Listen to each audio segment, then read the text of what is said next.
বাপেরা, নজওয়ানেরা, তরুণেরা, আল্লাহ নবী, নূহ নবী, দয়া নবী উপরে অনেক জুলুম অত্যাচার হয়েছে, এত কষ্ট আমার নবী পাক পেয়েছে, কোন নবীর ওই কষ্ট পাইনি। আমার নবী পাক আল্লাহ এত দিক দিয়ে আজমেছে, কোন নবীদের কইভাবে আজমাইনি।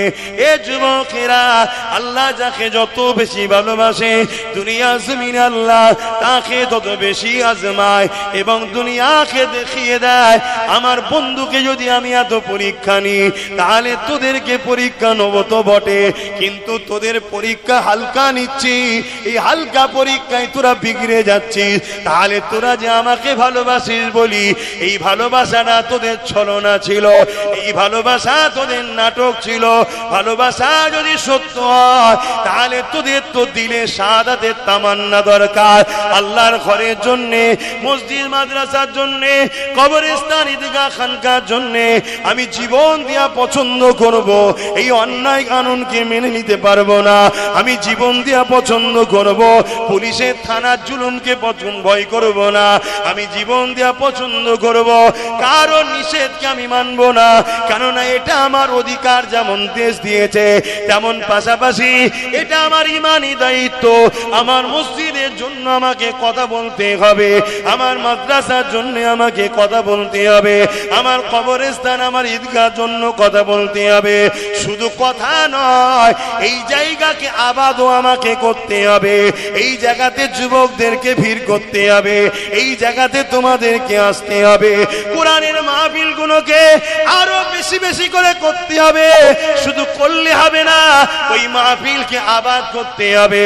কিন্তু আজকে কোরআনের মাহফিলের নামে, জলসা দিবার নামে মেলা হচ্ছে, ওই মেলাতে লাগত দুন্না আসছে, ওই মেলাতে নানা রকম দোকান বসছে এবং সেই দোকানকে কেন্দ্র করে তোমার আমার বেটি গুলো, তোমার আমার ঘরের মা বোন গুলো রাস্তায় ভিড় করতে লেগেছে, লাইটিং দেখছে।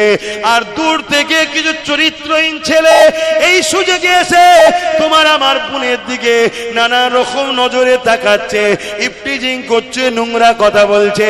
এ জলসা কমিটি আল্লাহর কাছে কিয়ামতের দিন তো ধরা পড়বেই পড়বে। দুনিয়ার জমিনেও আল্লাহ তোমাকে জিল্লাত দেবে, তোমাকে জালিম হুকুমত দিয়ে শাস্তি দেবে। তাই সব জিনিসই করো, কিন্তু নবী পাক যেভাবে করতে বলেছে যদি নবীর তরিকায় করতে না পারো, নিজে থেকে যদি বন্ধ করে দাও, কমসে কম নিজে গুনাহগার হবে কিন্তু ইসলামের দুশমনটা হবে না। কিন্তু ইসলামের নামে চাঁদ রাত উপলক্ষ করে মেলা দেবে, ফাংশন দেবে, চাঁদ রাত উপলক্ষ করে খেলা দেবে, আর ওই খেলা ওই মেলাতে বেঈমান কাফের অত্যাচারী নেতারা আসবে, ফেতে কাটবে, ছেলে মেয়ে একসাথে ঘুরবে। কি উপলক্ষ করে হচ্ছে? ঈদ উপলক্ষ করে। আমার নবী ঈদ উপলক্ষ করে এই সব তো দিয়ে যায়নি। তাহলে মুসলমান তুমি ধর্মের মধ্যে এখনো কোথা থেকে ঢুকালে? এই গাদ্দারি করার জন্য, ধর্মের সঙ্গে বিট্টিরে, ধর্মের সঙ্গে ধোঁকাবাজি, ধর্মের সঙ্গে ক্ষতি করার জন্য আল্লাহ যেমন ফিরাউনকে বসিয়েছে, আল্লাহ যেমন নমরুদকে বসিয়েছে, আল্লাহ যেমন আবু জেহেলকে বসিয়েছে, সেই আল্লাহ মুনাফিকদের করে শায়েস্তা করবে বলে আমার দেশে মোদিকে বসিয়ে দিয়েছে। বাপেরা আসুন, আবার ফিরে আসুন, আল্লাহকে ভয় করে, তৃতীয় কাউকে ভয় করবেন না, দুনিয়ার লোভ লালসায় পড়ে যাবেন না। আল্লাহ পাক রিজেকের মালিক। সংসারে যদি অভাব হয় আল্লাহ পাকের কাছে চান। মনে রাখবেন, জালিম শাসকদেরই লক্ষণ হলো একটা, মানুষগুলোকে, প্রজাগুলোকে গরিব বানানো। কেন গরিব বানালে গোলাম বানানো সহজ হবে। এ যুবকেরা, তরুণীরা, বাপেরা, এ আমাদেরকে কর্ম না দিয়ে ভাতা দেবে, ভিক্ষা দেবে, এটা আজকে নতুন নয়, যুগে যুগে ছিল। এই মনে রাখবেন, ইসলামের একটা আইন হলো নামাজ পড়া, যেটা ফরজে আইন। আমি বললে আপনি মাপ তা নয়, সবাইকে পড়তে হবে। ঠিক সমান ইসলামের আইন হলো মা বোনেদেরকে পর্দা করা। এই প্রতিটা মা বোনকে পর্দা করার জন্য বলে যাচ্ছি, আপনাদের ঘরও বলতে হবে। বিশেষ করে বাপ জানেদের বলে যায়, আপনি নামাজ পড়ে রোজা রেখেছে, আপনি হজ করেছেন, যাকাত দিয়েছে, কিয়ামতের দিন আল্লাহ আপনাকে উঠাবে। নামাজের বেলায় রাইট চিহ্ন, রোজার বেলায় রাইট চিহ্ন, হজের বেলায় কামিয়াবি, সব জায়গাতে আপনি নিখুঁত ভাবে বেরিয়ে গেলেন। এবারে কি জান্নাত চলে যাবে? আল্লাহ বলবে না, যাওয়া হবে না। এবারে বলো তোমার স্ত্রী পর্দা করেছিল কিনা? ওই জায়গায় যদি আপনি বলে, আল্লাহ এটা ওকে জিজ্ঞাসা করেন, আমার আল্লাহ বলবে না না না না, ওর অভিভাবক গার্জেন তুমি ছিলে, তুমি কেন কৈফিয়ত দেবে না? তোমার স্ত্রী পর্দা করেছিল কি বলো? যদি স্ত্রী পর্দা করে থাকে, স্ত্রী শরিয়াত চলে থাকে, এই জায়গাতেও ধরুন পাস করে গেলে, আল্লাহ এবারে যায়, আল্লাহ বলবে না না না, বলো তোমার কন্যা সন্তান পর্দা করেছিল কিনা, সে দিন অনুযায়ী ছিল কিনা, তার বিষয়ে তুমি জানাও। এ যুবকেরা, আমাদের সমাজে একটা কথা আছে, পুরুষদের থেকে নারীরা নাকি বাপকে বেশি ভালোবাসে। এই কথাটা অস্বীকার করা যাবে না, অতি সত্য কথা। কন্যা সন্তানরা বাপকে বেশি ভালোবাসে, কিন্তু মনে রাখবেন আজকের দিনেতে বাপেরা যদি জাহান্নামে যায়, 100-র মধ্যে 99টা বাপ কন্যার জন্য জাহান্নামে যাবে। আমরা দেখেছি পাকা আমের সাথে কাঁচা আম মিশে থাকার জন্য কখনো কখনো ঝড় এলে কাঁচা আমও একটা দুটো পড়ে না। আল্লাহ নবী জানিয়ে দিলেন, দুই শ্রেণীর লোক মার খাবে। এক শ্রেণীর মানুষ হলো অন্যায় করার জন্য মার খাবে, আর এক শ্রেণীর লোক মার খাবে কারা? যারা অন্যায় করেনি কিন্তু অন্যায়ের বিরোধী করেনি, তার জন্য শাস্তি হবে। তাই হযরত লূত আলাইহিস সালামকে আল্লাহ বলেছিলেন, ও হযরত নবী লূত আলাইহিস সালাম, আমি আল্লাহ 80,000 লোককে মারবো, তার মধ্যে থেকে 40,000 ভালো, 40,000 খারাপ। একটা মহামারী দিয়ে আল্লাহ পাক মারবে 80,000 লোক, তার মধ্যে 40,000 ভালো, 40,000 খারাপ। হযরত নবী লূত আলাইহিস সালাম আল্লাহ পাককে বললেন, আল্লাহ অন্যায় করেছে শাস্তি পাবে, ভালো লোকগুলোকে কেন আপনি মারবেন? আমার আল্লাহ বা জানিয়ে দিলেন, ও হযরত নবী লূত, ভালো লোকগুলো খারাপ লোকের বিরোধী করে না, উপরন্তু তাদের সঙ্গে মেশে কেন? তাহলে আমাদের ঘরে সর্বক্ষেত্রে আমার রাসূলুল্লাহকে মডেল হিসাবে মানতে হবে। এ যুবকেরা, তরুণেরা, প্রেমিকেরা, অমন করে ধর্ম নীতি আমার রাসূলুল্লাহকে ফলো করে করতে হবে। নবী কিভাবে নামাজ পড়েছে আমাদের পড়তে হবে, নবী কিভাবে রোজা রেখেছে আমাদের রাখতে হবে, নবী কিভাবে হজ করেছে আমাদের ওইভাবে করতে হবে, নবী যেভাবে দান খায়রাত করেছে ওইভাবে করতে হবে, নবী যেভাবে যাকাত দিতে বলেছে ওইভাবে দিতে হবে। এক কথায় ধর্মনীতিতে আমার রাসূলুল্লাহকে ফলো করতে হবে। কিন্তু আমি জানতে চাই, মুমিন মুসলমান তো সে হবে যে নবীকে সর্বক্ষেত্রে স্মরণ করবে। তাহলে ধর্মনীতিতে নবীকে নেব, সমাজনীতিতে নবীকে নেব না? কথা বলে, কিন্তু আমরা কোথায় নিয়েছি? এবারে তো আসামি ধরা পড়বে। আমরা মসজিদে নবীকে রেখেছি, মাদ্রাসায় নবীকে রেখেছি, জলসা মাহফিলে নবীকে রেখেছি, আমাদের সমাজ নীতিতে নবীকে রাখিনি, আমাদের প্রতিবেশ নীতিতে নবীকে রাখিনি। কিন্তু আমার রাসূলুল্লাহকে সর্বক্ষেত্রে রাখতে হবে। সমাজ নীতিতে নবীকে রাখতে হবে, প্রতিবেশী নীতিতে নবীকে রাখতে হবে, সংসার নীতিতে নবীকে রাখতে হবে, অর্থনীতিতে নবীকে রাখতে হবে। এ যুবকেরা, আপনারা বুঝতে পারছেন তো নাকি? সব ক্ষেত্রে মডেল হলো রাসূল। রাসূল ছাড়া অন্য কাউকে মডেল বানানো বা ফলো করা হলো হারাম। শুনছেন? এবারে আলেম উলামাদেরকে আমরা মানি না?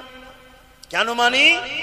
আলেমরা নবীর কথা বলে তাই মানি, সম্মান করি, পিয়ার করি, কিন্তু মডেল আলেম নয়, মডেল হলো রাসূল। রাসূলের কথা আলেম দেয়, নবীর কথা পীর পীরজাদা দেয়, নবীর কথা মুফতি দেয় সম্মান করি, তাহলে যে পীরজাদা, যে আলেম, যে মুফতি, যে ইমাম নবী দেবে না তাকে মানা যাবে? কথা কিছু মাথায় ঢুকছে? তাহলে ধর্মনীতিতে আমরা ফলো করব কাকে? রসুলকে। নামাজ কিভাবে পড়বো? রসুল যেভাবে পড়েছে। রোজা কিভাবে রাখবো? রসুল যেভাবে করেছে। হজ কিভাবে করব? রসুল যেভাবে করেছে। তাই তো নাকি? ধর্মনীতিতে রসুল, অন্য কারো কথা চলবে? সমাজনীতি থেকে বলুন, কিভাবে পাড়া প্রতিবেশীর সঙ্গে মিলবো, অমুসলিমের সঙ্গেও কিভাবে উঠা বসা করবো, প্রতিবেশী আমার, কাকে ফলো করব? জোরে বলুন। ফলো করি আমরা। তাহলে বিপদের কারণ কায়? আমরা নয়। সংসার নীতিতে স্বামী স্ত্রী কিভাবে চলতে হবে, সন্তান কিভাবে লালন পালন করতে হবে, সংসার কিভাবে করতে হবে, এখানে ফলো কাকে করতে হবে? রসুলকে, অর্থাৎ নবী কিভাবে সংসার করেছে, কিভাবে জীবন যাপন করেছে, সন্তান কিভাবে লালন পালন করেছে, ওইভাবে আমাদেরকে ফলো করতে হবে। কিন্তু আমরা সংসার জীবনে রসুলকে রেখেছি, এজন্য বেটা বাপকে সম্মান করে না। কি গো, কথা ভুল হচ্ছে? তাহলে ধ্বংসের কারণ তো আমরা নিজেরাই। চলে আসুন আরেকটু এগিয়ে যাই। রাষ্ট্রনীতি, রাজনীতি, এখানেও মডেল হিসাবে মানতে হবে কাকে? জোরে বলুন। আমরা মানি কাকে? রসুলের দুশ্মন, তাকে মানি। চোর, বদমাই, মৃত্যুক, চরিত্রহীন, ডাকাত, খুনি, তারা আমাদের সব নেতা। তাহলে আমাদের উপরে গজব আসবে না? তাহলে ভুল আমরা করেছি না করিনি? তাহলে আজকে তওবা করে পরিবর্তন হওয়া দরকার আছে না নাই? পরিবর্তন হবে। আমার উদ্দেশ্য একটাই, আল্লাহ নবীর সঙ্গে আপনাদের ঘরে জুড়ে দিবার চেষ্টা করছি আমি। যদি নবী পাকের সঙ্গে জুড়ে যেতে পারে, আরে জুলুম তো হবে, আবু জেহেল তো থাকবে, উতবা তো থাকবে, সাইবা তো থাকবে, আবু লাহাব তো থাকবে।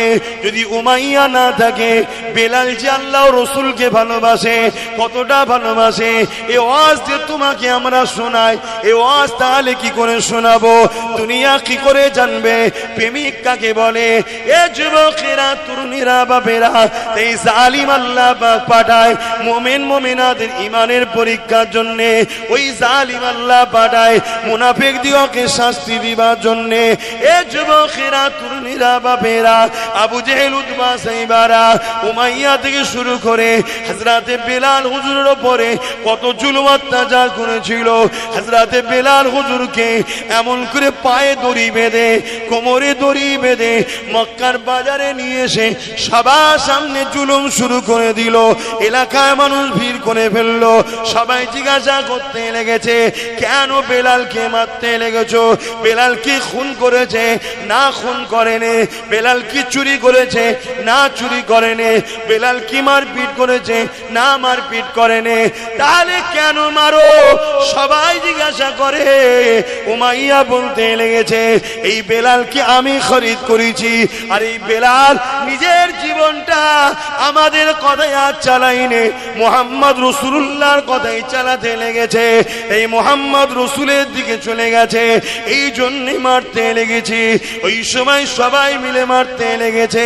কিন্তু হযরতে বেলাল এত মার খাবার পরও জবান দিয়ে একটাই কথা বলেছে, এ আমার উমাইয়া, শুনে রেখে দাও, তোমরা আমাকে যত মারো না কেন, এমনকি যদি মারতে মারতে মেরে ফেলো, আমি আল্লাহ ও নবী ছাড়া অন্য কাউকে মানব না।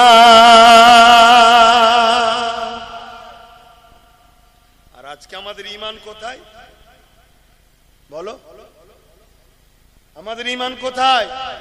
1000টা টাকার জন্য নিজের পর্দার মেয়েকে বাইরে বার করে দিচ্ছি, লাইন দিতে, যা ভাড়া লিয়ায়, এবার ভাতা লিয়ায়, নাউজুবিল্লাহ, ভাতা লিয়ায়। পাঠাচ্ছে না পাঠায়নি? মুসলমানের ঘরে, বেটিদের ঘরে বাইরে বার করেছি না করিনি? আরে ইসলামের দুশ্মন তো চাইবে মুসলমানের পর্দাকে তুলে দাও। পর্দা যদি মুসলিম বেটিরা করে, আল্লাহর সাহায্য মুসলিম বেটিরা পাবে। এদেরকে কেউ চরিত্র হরণ করে নষ্ট করতে পারবে না। শুনছেন তো নাকি? হযরতে ইসমাইল আলাইহিস সালামের আম্মাজান হযরতে আম্মাজান হাজেরা ছোট্টবেলা থেকে নিজেকে গোপন করেছিলেন, বাপ ছাড়া তখনও বেগানা পুরুষ তাকে দেখেনি। যখন জালিম বাদশা তিনাকে পার্সোনাল কামরায় নিয়ে গিয়ে জোর করে তিনার ইজ্জত লুণ্ঠন করতে গিয়েছিল, শুনেছেন তো, জালিমকে আল্লাহ জমিনের মধ্যে মার্বেলের ঘরেতে পাকা সানেতে পুঁতে দিয়েছিল, তিনবার হয়েছে।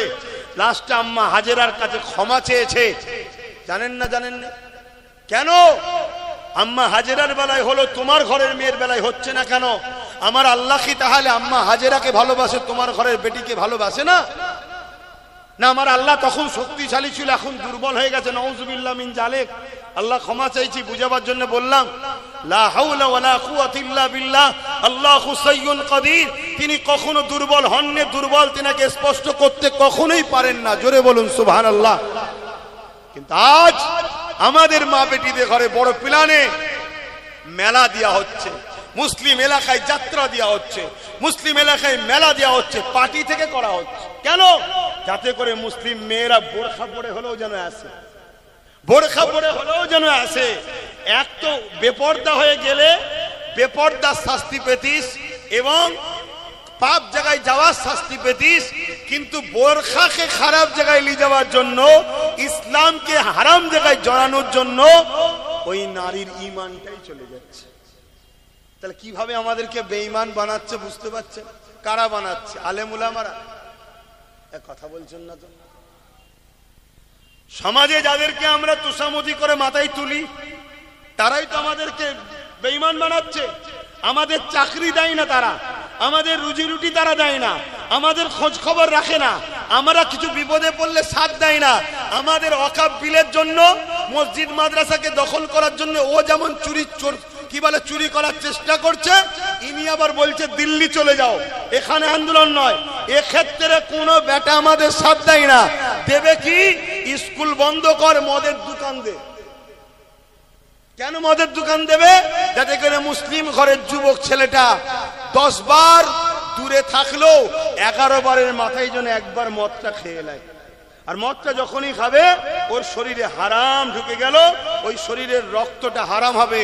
হারাম রক্ত যে শরীরে থাকে, ওই শরীর কখনো তোমার ভালো আল্লাহর পাক জান্নাতে এবং দুনিয়ায় আল্লাহ সাহায্য, তার দ্বারা পাপ করা, খুন করা, জুলুম করা সহজ না, সহজ না।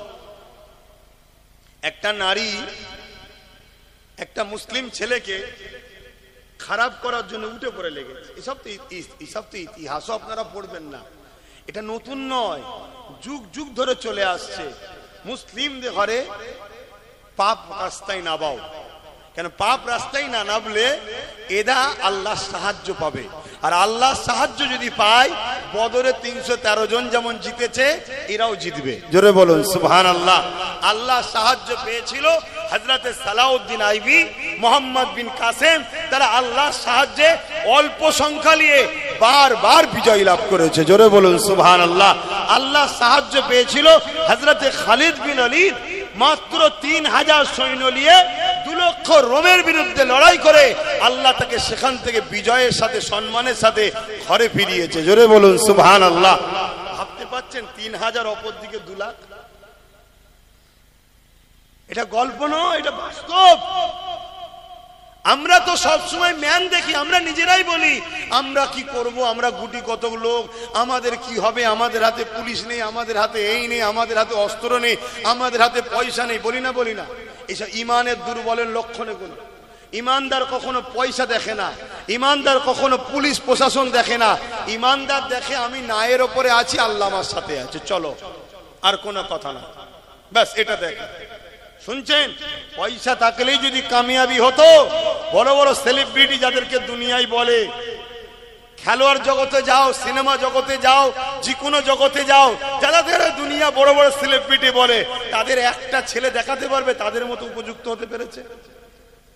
তাহলে পয়সা সমাধান নয়।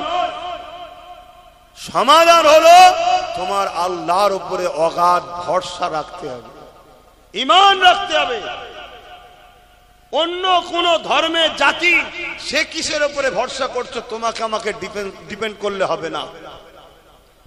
তো ভাইয়েরা আমার, সর্বক্ষেত্রে রসুলকে মডেল বানাতে হবে, তবেই কামিয়াবি, তবেই কামিয়াবি। হযরতে বেলাল হুজুরের উপরে কি অত্যাচার হয়েছে, কিন্তু তিনাকে আল্লাহ রসুলের থেকে সরাতে পারেনি। আজ আমরা মুসলমান, সামান্য পয়সাতে আমরা বিক্রি হয়ে যাচ্ছি। মাফ করবেন, ব্যক্তিগত কাউকে আঘাত দিচ্ছি না। আমাদের সমাজের আলেম উলামা, মুফতি, ইমাম থেকে শুরু করে আজকে আমরা জালিম হুকুমতের কাছে বিক্রি হয়ে গেছি। এত বড় একটা গণতন্ত্র বিরোধী, সংবিধান বিরোধী কথা বললো যে বাংলায় আন্দোলন নয়, দিল্লি চলে যাও। কোন আলেম উলামা, ইমাম তার বিরুদ্ধে ওই জায়গায় দাঁড়িয়ে কথা বলতে পারলো না। পেরেছে? কেন পারেনি? কোথায় দুর্বল হচ্ছে বুঝতে পারছেন? এই জন্যই তো আমরা শেষ। আর এগুলো বলছে ইচ্ছা করে, শুধুমাত্র টেস্ট করার জন্য আমার গোলাম কত হয়েছে, আমার গোলাম কতটা হয়েছে। এদেরকে যে আগে গণহত্যা করব, তো গণহত্যার আগে একবার টেস্ট করতে হবে তো নাকি? হ্যাঁ, আমি বলে যাচ্ছি আপনাদেরকে, গণহত্যার প্ল্যান হচ্ছে, ওপেন বলে যাচ্ছি। আপনারা ঘুমান ঘুমান, কিন্তু আপনারা তো মরবেন মরবেন। আপনাদের ঘরে এই বাচ্চা কোনো জন্ম হওয়াটা আপনাদের কারণে এরাও মরবে। যেমন গত পরশুদিন দেখছিলাম 4 বছরে একটা বাচ্চা মেয়েকে 40 বছরের লোক রেপ করেছে। তার প্রচার প্রসার কোন মিডিয়াতে দেখতে পাচ্ছেন? কেন দেখতে পান না? 4 বছরের বাচ্চাটা হলো মুসলিম, আর যে রেপ করেছে সে অমুসলিম, তাই প্রচার হয় না। অর্থাৎ তাদের ধারণা এটা ঠিক করেছে, অসুবিধা কিছু নেই, মুসলিম মেয়ে তো। তার মানে কি ইসলামকে কতটা ঘৃণা করে দেখুন, এরা কতটা জাহিলিয়াতের দিকে চলে গেছে যে একটা 4 বছরের বাচ্চা মেয়ের মধ্যে ও ধর্ম দেখছে। যেমন 7 বছরের কাশ্মীরের আসিফা 13 দিন ধরে মন্দিরের মধ্যে রেপ হলো। যারা রেপ করলো পরবর্তীতে বিজেপির লোকেরা, কেন্দ্রের লোক যারা, তারা কি হচ্ছে, তাকে ফুলের মালা দিয়ে সংবর্ধনা দিচ্ছে। তার মানে কি তুই 7 বছরের মেয়েকে রেপ করেছিস, ঠিক করেছিস, কেন মুসলমান? আর তাদের পিছনে আমার কম ছুটে বেড়ায়, তাদেরকে আমার কম সাপোর্ট করে, তাদেরকে নিয়ে আমার কম মাথায় তুলে হই হই করে। তাহলে এ জাতি ধ্বংস হবে না তো হবে কারা বাপ? এদের মসজিদ ভাঙবে না তো কাদের ভাঙবে বাপ? আমার অজে কি অসুবিধা হচ্ছে? যদি অসুবিধে না হয় তাহলে এইভাবে আর থেকো না, এরকম হও, এক মুঠো হও। আর এক মুঠো হবে, নেতৃত্ব তার মানবে যে তোমাকে রসুলের সঙ্গে জুড়তে চাইবে। যে রসুলের সঙ্গে জুড়তে চাই না তার নেতৃত্ব তুমি মেনো না। এবং এটাও শুনে রেখে দাও, রসুল পাক সাল্লাল্লাহু আলাইহি ওয়াসাল্লাম বলেছেন তোমরা কুরাইশের নেতৃত্ব মানবে। কার? কুরাইশের। এটাও শুনে রাখো। দাড়িওয়ালা টুপিওয়ালার অভাব নেই বাপ, মুফতি মৌলানার অভাব নেই, বক্তার অভাব নেই, কিন্তু মনে রাখবেন এজিদের দিকে 13,000 মুফতি মৌলানা আলেম ছিল। মাথায় ঢুকছে? এজিদের দিকে ছিল, আর ইমাম পাক মাত্র 72 জন ছিল। বেশি হওয়া মানেই যে হক হবে এমনটা নয়, হকের মাপকাঠি বেশি নয়, হকের মাপকাঠি দাড়ি টুপি, জুব্বা টুপি, দাড়ি হয় এগুলো নয়, এগুলো পরের সিমটম। প্রথম সিমটম হলো কি, ওর দিলে হুজুরের মহব্বত আদব আছে কি দেখ। শুনছেন তো? যদি হুজুরের মহব্বত আদব থাকে তার পিছনে শক্ত হয়ে দাঁড়াও। কেউ যদি তোমাকে সাহায্য না করে, সাহায্য করবে জিনার সাহায্য ছাড়া আমরা জিততে পারি না, কখনো কামিয়াবি হতে পারি না। আমরা তো নিজেরাই বলি আল্লাহর রহমত ছাড়া কামিয়াবি নাই, বলি না? বলি না? তা আল্লাহর রহমতটা কি? সূরা আম্বিয়ার মধ্যে আল্লাহ বলছেন ওয়ামা আরসালনাকা ইল্লা রাহমাতাল লিল আলামিন, আমার রহমত মুহাম্মদ সাল্লাল্লাহু আলাইহি ওয়াসাল্লাম, জোরে বলুন সুবহানাল্লাহ, তামাম আলমের জন্য যিনাকে রহমত করে পাঠিয়েছে। তাহলে রসুল ছাড়া বিজয় আছে? তাই তো বিজয় নেই আমাদের, তাই তো মার খাচ্ছি। আমাদের যুব সমাজের দিলে নবী কই? আমাদের যুবকরা জানে ওদের লিডারটা কে? ওরা সামান্য একটু কারো ক্ষমতা দেখলে তার পিছনে ছোটে, যে ক্ষমতার সঙ্গে একটু গা ভিসিয়ে চলতে হয়। তো ক্ষমতার সঙ্গে যদি গা ভেসিয়ে চলতে হয় তো মোহাম্মদ রসুলের ক্ষমতা জানো? মোহাম্মদ রসুলের ক্ষমতা কি? মোহাম্মদ রসুলের ইশারায় চাঁদটাও দুটুকরো হয়েছে। জোরে বলুন সুবহানাল্লাহ। মোহাম্মদ রসুলের ক্ষমতা কি? মোহাম্মদ রসুলের ইশারাতে সূর্য পর্যন্ত দুপারা ফিরে এসেছে। আপনি বলবেন সেদিন ছিল এখনো নেই, না বন্ধু, মোহাম্মদ রসুলের ক্ষমতাটা কি শোনো। তার একটা জুতোর পায়ে, তিনার জুতোর পায়ে ধুলোরও উপযুক্ত আব্বাস সিদ্দিকী নয়, কিন্তু মোহাম্মদ রসুলের পক্ষে থাকার জন্য যখন ব্রিগেডে উঠছিল, যে ইতিহাস লোক দেখেছিল, আজ পর্যন্ত ইতিহাস ব্রিগেডের কখনো কেউ দেখেনি। এটা মোহাম্মদ রসুলের ক্ষমতা। জোরে বলুন সুবহানাল্লাহ, আরো জোরে বলুন সুবহানাল্লাহ।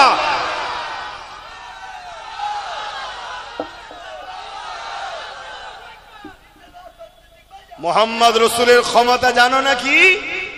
মোহাম্মদ রসুলের একটা গোলাম, একটা গোলাম এই বাংলায় কি কেন্দ্রকে রাজ্য উভয় সরকারের ঘুমকে হারাম করে দিয়েছে, নাম তার নওশাদ সিদ্দিকী। একটা গোলাম। শুনছেন তো নাকি? কষ্ট হলো নাকি কথা শুনে? আরে বাস্তব কথাটা শোনো।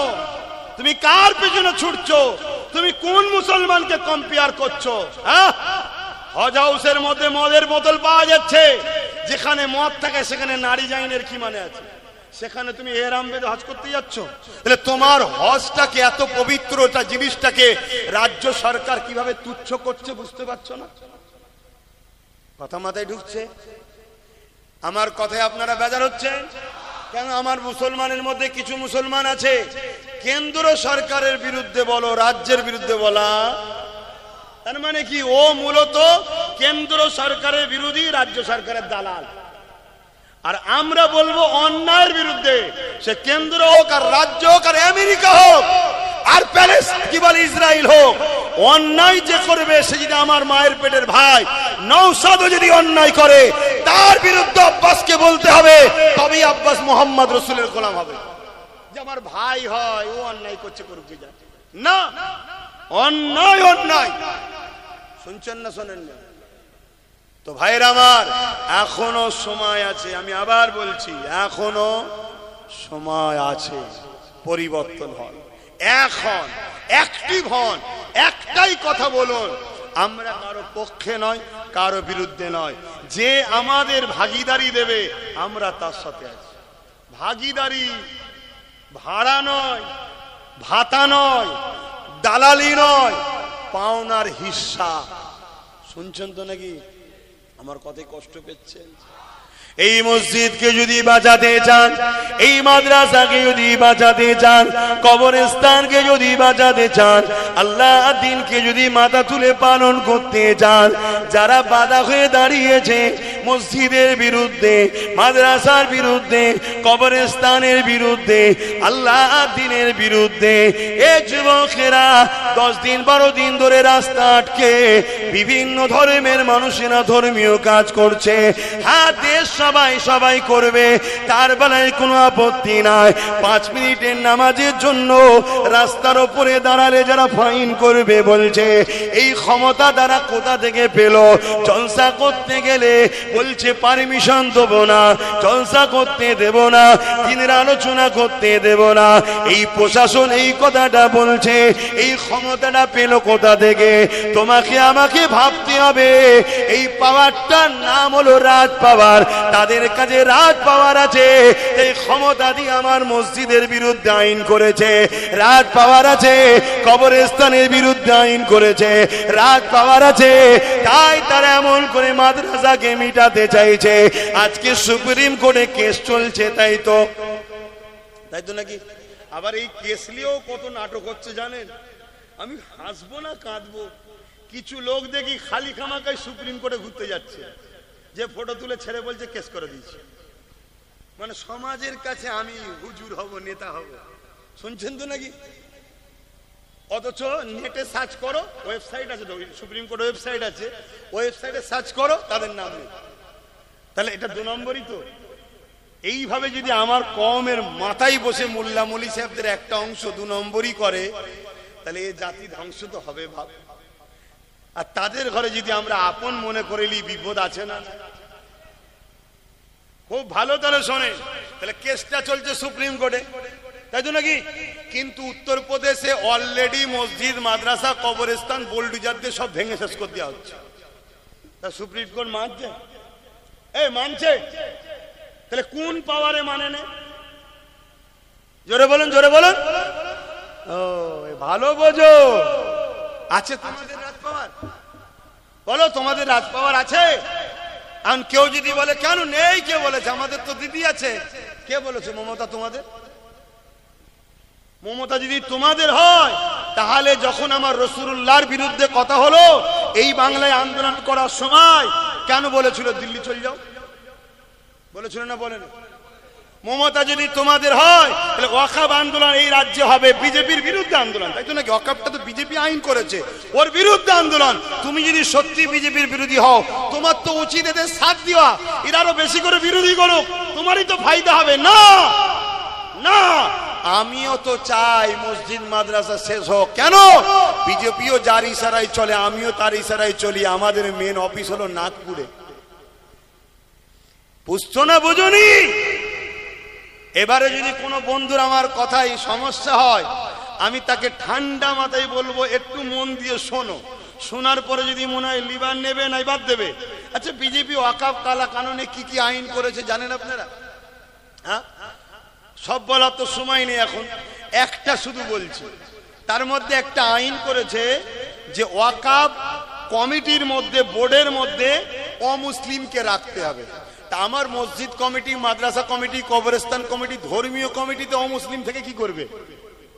এটা হলো বিজেপি করতে চাইছে, কেন্দ্র সরকার এটা করতে চাইছে। কথা মাথায় ঢুকছে? এটা ঠিক করছে না অন্যায় করছে? এর বিরুদ্ধে লড়াই দরকার আছে না নাই? লড়াই হচ্ছে, প্রতিবাদ হচ্ছে, সুপ্রিম কোর্টে কেসও হচ্ছে। এমনকি গর্বের সাথে বলছি নওশাদ সিদ্দিকও কেস করেছে, কেস চলছে। আজকে আবার একটা শুনানি ছিল, কিন্তু তিনি জজ সাহেব রায় দিয়েছে 15 তারিখে আবার শুনানি হবে। কেন? 13 তারিখে জজ সাহেবের রিটার্ন আছে। আমি কিন্তু ভয় খাচ্ছিলাম, রিটার্ন যখন আছে ঘাবড়ে না যায়। কেন? আমরা দেখেছি বাবরির রায় যে দিয়েছিল তার রিটার্নই ছিল, রায়টা দিয়ে টুক করে বেরিয়ে গেল।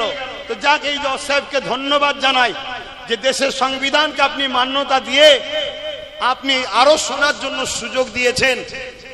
মানুষের আস্থার উপরে যেভাবে রায় দিয়েছিল বাবরি মসজিদের বিরুদ্ধে, ওই জজকে ধিক্কার জানায়, ধিক্কার জানায়।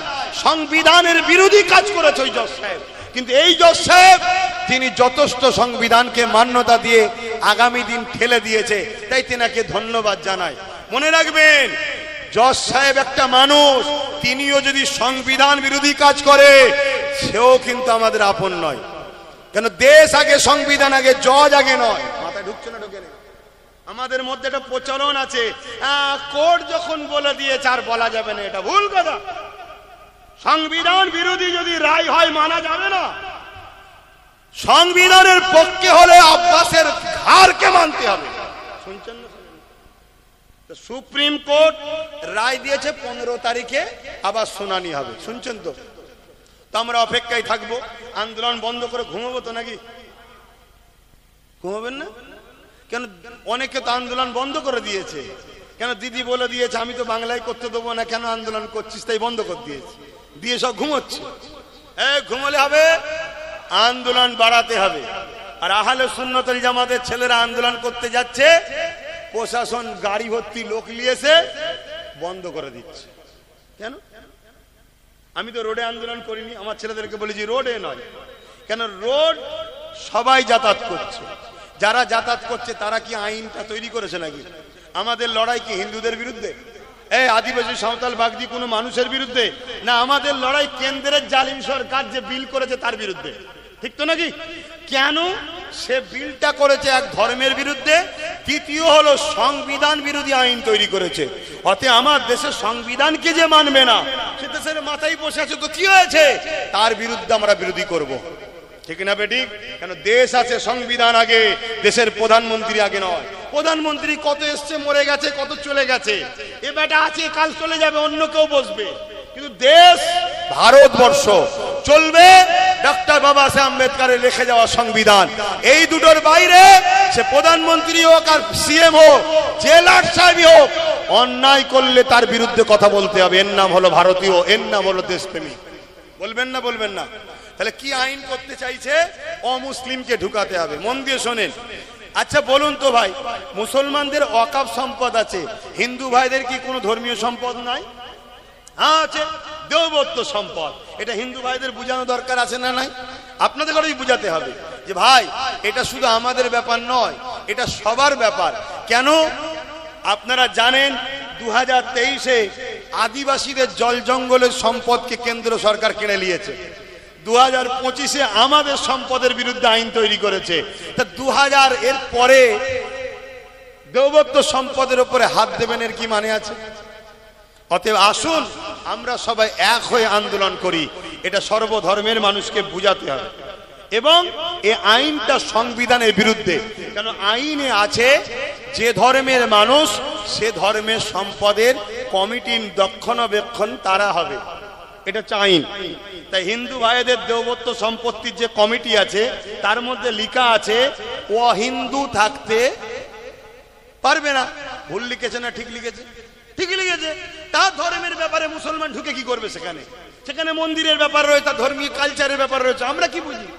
তা তার ধর্মীয় জিনিস সে থাকবে, তাহলে তাদের কমিটিতে লেখা আছে ও হিন্দু থাকতে পারবে না, শুধু হিন্দু যে হবে সে থাকবে। ঠিক তেমন খ্রিস্টানদের সম্পদ আছে, খ্রিস্টানদেরও লেখা আছে খ্রিস্টান ছাড়া অন্য ধর্মের লোক থাকতে পারবে না।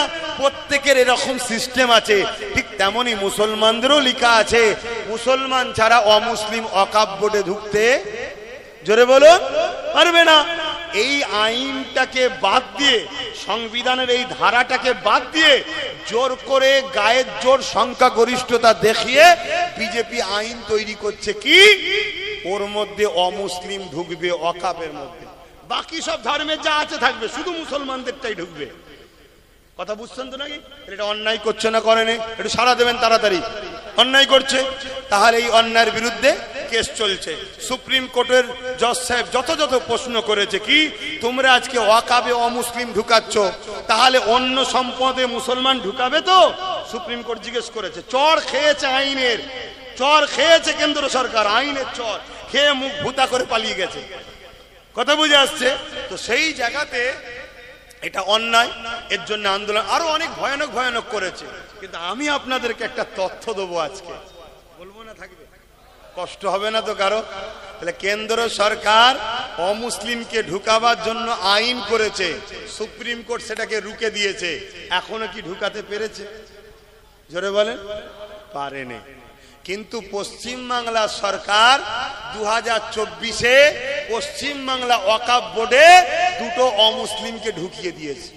তাহলে কে এক কাঠি বাড়া? আমরা নবী ছেড়ে কত ঠকছি, বুঝতে পেরেছো? এই জায়গায় নবীর কি কথা আছে বা শুনতে হবে। নবী বলছেন প্রকাশ্য দুশ্মনের কাছে আমার উম্মত হারবে না, আমার উম্মত প্রকাশ্য দুশ্মনের কাছে বিজয় লাভ করবে। জোরে বলুন সুবহানাল্লাহ।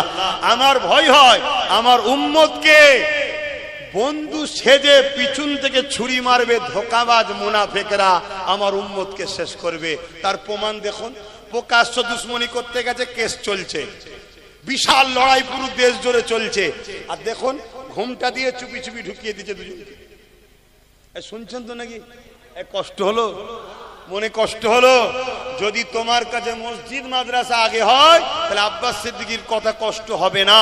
কারণ আমার ওয়াকফ বোর্ডে কেন মুসলিমকে রাজ্য সরকার ঢুকালো এর কৈফিয়ত নেওয়ার দরকার আছে না নাই? এত আন্দোলন হচ্ছে ওয়াকফ বাঁচাও, ওয়াকফ বাঁচাও, কখনো কারো মুখ থেকে শুনেছো যে এই দুজনকে কেন ঢোকানো হলো? জবাব দাও।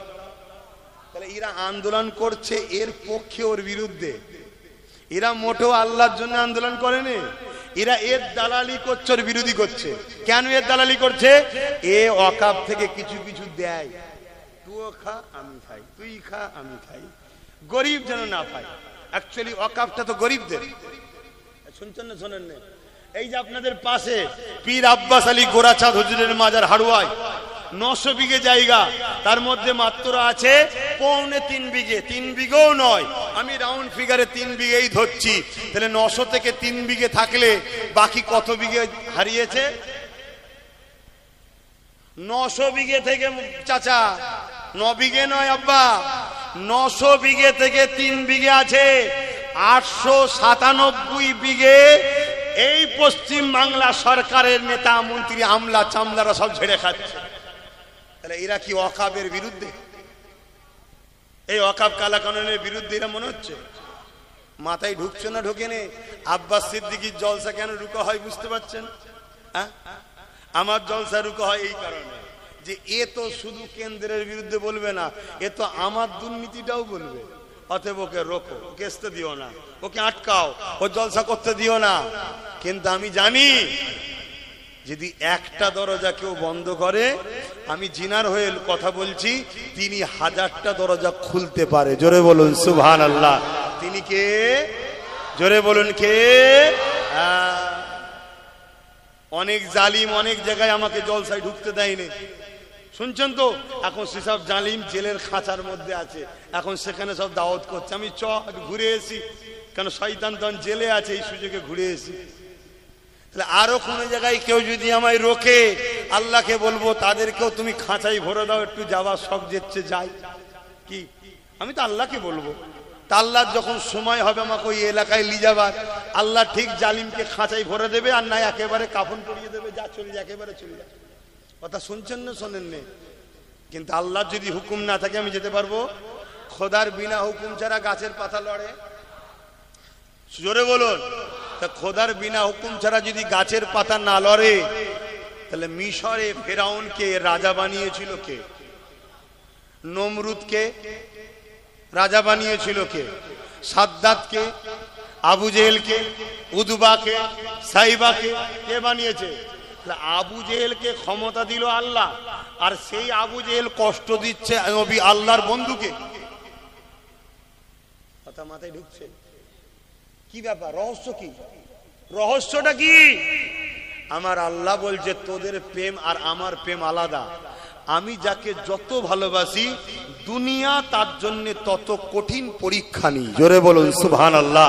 এটা আমার প্রেমিকদের সাথে আমি ব্যবহার করি, আর আমার প্রেমিক যারা এত কষ্টের মধ্যেও জান্নাতে শান্তিতে তারা থাকে। তোরা দেখিস কষ্টে, তারা থাকে আনন্দে। জোরে বলুন সুবহানাল্লাহ।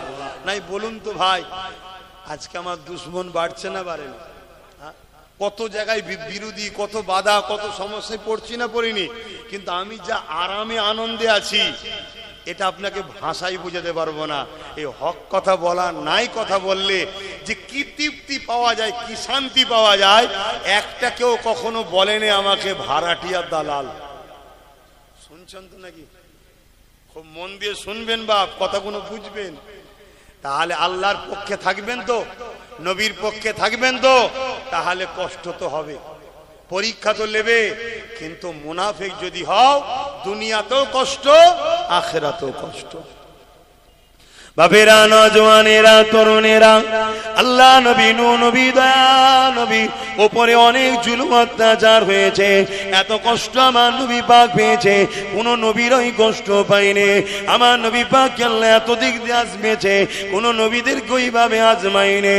এ যুবকেরা, আল্লাহ যাকে যত বেশি ভালোবাসে, দুনিয়া জমিনে আল্লাহ তাকে তত বেশি আজমায়, এবং দুনিয়াকে দেখিয়ে দেয় আমার বন্ধুকে যদি আমি এত পরীক্ষা নি, তাহলে তোদেরকে পরীক্ষা নেব তো বটে, কিন্তু তোদের পরীক্ষা হালকা নিচ্ছি, এই হালকা পরীক্ষায় তোরা বিগড়ে যাচ্ছিস। তাহলে তোরা যে আমাকে ভালোবাসিস বলি, এই ভালোবাসাটা তোদের ছলনা ছিল, এই ভালোবাসা তোদের নাটক ছিল। ভালোবাসা যদি সত্য হয়, তাহলে তোদের তো দিলে শাহাদাতের তামান্না দরকার। আল্লাহর ঘরের জন্যে, মসজিদ মাদ্রাসার জন্যে, কবরস্থান, ঈদগাহ, খানকার জন্যে আমি জীবন দিয়া পছন্দ করব। এই অন্যায় কানুনকে মেনে নিতে পারবো না। আমি জীবন দিয়া পছন্দ করব, পুলিশের থানার জুলুমকে ভয় করব না। আমি জীবন দিয়া পছন্দ করব, কারো নিষেধকে আমি মানব না, কেননা এটা আমার অধিকার। যেমন দেশ দিয়েছে, তেমন পাশাপাশি এটা আমার ইমানি দায়িত্ব। আমার মসজিদের জন্য আমাকে কথা বলতে হবে, আমার মাদ্রাসার জন্য আমাকে কথা বলতে হবে, আমার কবরস্থান, আমার ঈদগাহর জন্য কথা বলতে হবে। শুধু কথা নয়, এই জায়গাকে আবাদও আমাকে করতে হবে, এই জায়গাতে যুবকদেরকে ভিড় করতে হবে, এই জায়গাতে তোমাদেরকে আসতে হবে। কোরআনের মাহফিল গুলোকে আরো বেশি বেশি করে করতে হবে, শুধু করলে হবে না, ওই মাহফিলকে আবাদ করতে হবে। কিন্তু আজকে কোরআনের মাহফিলের নামে, জলসা দিবার নামে মেলা হচ্ছে, ওই মেলাতে লাগত দুন্না আসছে, ওই মেলাতে নানা রকম দোকান বসছে, এবং সেই দোকানকে কেন্দ্র করে তোমার আমার বেটি গুলো, তোমার আমার ঘরের মা বোন গুলো রাস্তায় ভিড় করতে লেগেছে, লাইটিং দেখছে। আর দূর থেকে কিছু চরিত্রহীন ছেলে এই সুযোগে এসে তোমার আমার বোনের দিকে নানা রকম নজরে তাকাচ্ছে, ইফটিজিং করছে, নোংরা কথা বলছে। এ জলসা কমিটি আল্লাহর কাছে কিয়ামতের দিন তো ধরা পড়বেই পড়বে। দুনিয়ার জমিনেও আল্লাহ তোমাকে জিল্লাত দেবে, তোমাকে জালিম হুকুমত দিয়ে শাস্তি দেবে। তাই সব জিনিসই করো, কিন্তু নবী পাক যেভাবে করতে বলেছে যদি নবীর তরিকায় করতে না পারো, নিজে থেকে যদি বন্ধ করে দাও, কমসে কম নিজে গুনাহগার হবে, কিন্তু ইসলামের দুশমনটা হবে না। কিন্তু ইসলামের নামে চাঁদ রাত উপলক্ষ করে মেলা দেবে, ফাংশন দেবে, চাঁদ রাত উপলক্ষ করে খেলা দেবে, আর ওই খেলা ওই মেলাতে বেঈমান কাফের অত্যাচারী নেতারা আসবে, ফেতে কাটবে, ছেলে মেয়ে একসাথে ঘুরবে। কি উপলক্ষ করে হচ্ছে? ঈদ উপলক্ষ করে। আমার নবী ঈদ উপলক্ষ করে এই সব তো দিয়ে যায়নি। তাহলে মুসলমান তুমি ধর্মের মধ্যে এখনো কোথা থেকে ঢুকালে? এই গাদ্দারি করার জন্য, ধর্মের সঙ্গে বিট্টিরে, ধর্মের সঙ্গে ধোঁকাবাজি, ধর্মের সঙ্গে ক্ষতি করার জন্য আল্লাহ যেমন ফিরাউনকে বসিয়েছে, আল্লাহ যেমন নমরুদকে বসিয়েছে, আল্লাহ যেমন আবু জেহেলকে বসিয়েছে, সেই আল্লাহ মুনাফিকদের করে শায়েস্তা করবে বলে আমার দেশে মোদিকে বসিয়ে দিয়েছে। শুনছেন তো নাকি? আমার ওয়াজ একটু উল্টো হচ্ছে নাকি? কি গো ইমাম সাহেব ভাইয়েরা, ওয়াজ উল্টো হচ্ছে? আবার ইমামরা তো হ্যাঁও বলতে পারবে না। কেউ যদি ওইখান থেকে দেখে লাই, কালকে এসে বলবো তেল হয়েছে না। তাহলে কত বড় মুনাফিক মুসলমান, ও কত বড় গাদ্দার যে ইমামের উপরে কথা বলে, ও হারামখোর, কত বড় হারামখোর যে ইমামের উপরে কথা বলে। তুই যত বড়ই লাট সাহেব হোস না কেন, আমার খোদার ঘরের যে কর্মচারী, ইমামের উপরে কথা বলার ক্ষমতা আমার দেশের প্রধানমন্ত্রীর নাই। হতে পারে দেশের প্রধানমন্ত্রী, কিন্তু ইমাম হলো আমার খোদার ঘরের দায়িত্বে আছে, এর ক্ষমতা আরো বেশি, এর সম্মান বেশি আমাদের কাছে, ঠিক না বেটি? কিন্তু কোন মুসলমান সেজে ইমামকে দিয়ে চোখ দেখায়, ইমামের উপর জুলুম করে। ইমাম অত সুদের রজ করতে হবে না, অত লোন টোনের রজ করতে হবে না, অত মদের রজ করতে হবে না। এই মসজিদ ইমাম করে রজ? কথা বলছে না তো, কেন করে না? আরে কিছু কিছু জায়গায় হয়, যাদের কলজে আছে, অনেক ইমামের কলজে একটা, অনেক ইমামের আবার 10-12টা কলজে আছে, তুমি দেখতে পারোনি। তবে মানুষের তো কলজে একটাই হয়, একটাই হয়, সাইজটা বড় রে বাবা। দেখেছেন না অনেক গরুর কলজে কানা হয়, আর দেখেছেন না, দেখেন না? আর অনেকগুলো টাটকা একদম ভালো থাকে, কানাটাকে ফেলে দিতে হয়, ভালোটাকে খুন শরীরে তৈরি হয়। খান তো নাকি মাঝে মাঝে? কিছু বাদ দিয়ে দেবে, গরু তো বাদ দেবে না। মুসলমানের মাথায় যেন ঢুকেছে গোশ খেলে ইমান পাকা হয়। কে বলেছে সব কথা?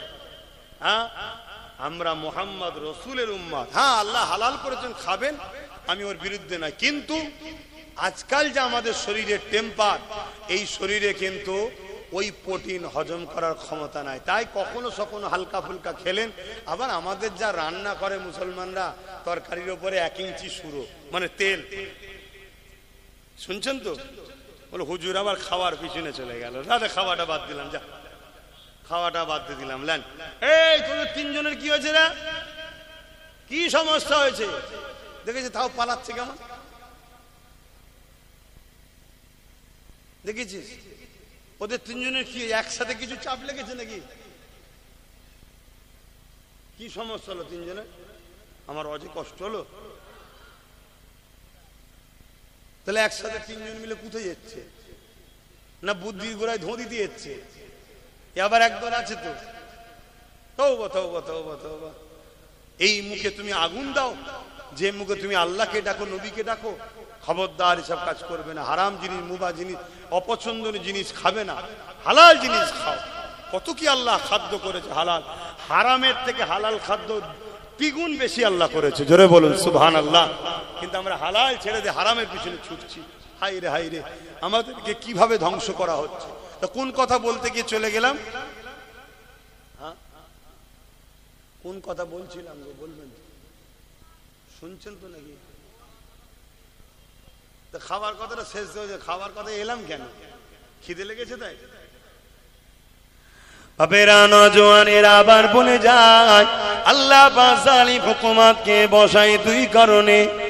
এক হলো মুমিনদের ঈমানের পরীক্ষার জন্য, আর মুনাফিকদেরকে তাদের পাওনা বুঝিয়ে দিবার জন্য। এ নওজওয়ানেরা, আমরা দেখেছি পাকা আমের সাথে কাঁচা আম মিশে থাকার জন্য কখনো কখনো ঝড় এলে কাঁচা আমও একটা দুটো পড়ে না। আল্লাহ নবী জানিয়ে দিলেন দুই শ্রেণীর লোক মার খাবে। এক শ্রেণীর মানুষ হলো অন্যায় করার জন্য মার খাবে, আর এক শ্রেণীর লোক মার খাবে কারা? যারা অন্যায় করেনি কিন্তু অন্যায়ের বিরোধী করেনি, তার জন্য শাস্তি হবে। তাই হযরত লূত আলাইহিস সালামকে আল্লাহ বলেছিলেন, ও হযরত নবী লূত আলাইহিস সালাম, আমি আল্লাহ ৮০,০০০ লোককে মারবো, তার মধ্যে থেকে ৪০,০০০ ভালো, ৪০,০০০ খারাপ। একটা মহামারী দিয়ে আল্লাহ পাক মারবে ৮০,০০০ লোক, তার মধ্যে ৪০,০০০ ভালো, ৪০,০০০ খারাপ। হযরত নবী লূত আলাইহিস সালাম আল্লাহ পাককে বললেন, আল্লাহ অন্যায় করেছে শাস্তি পাবে, ভালো লোকগুলোকে কেন আপনি মারবেন?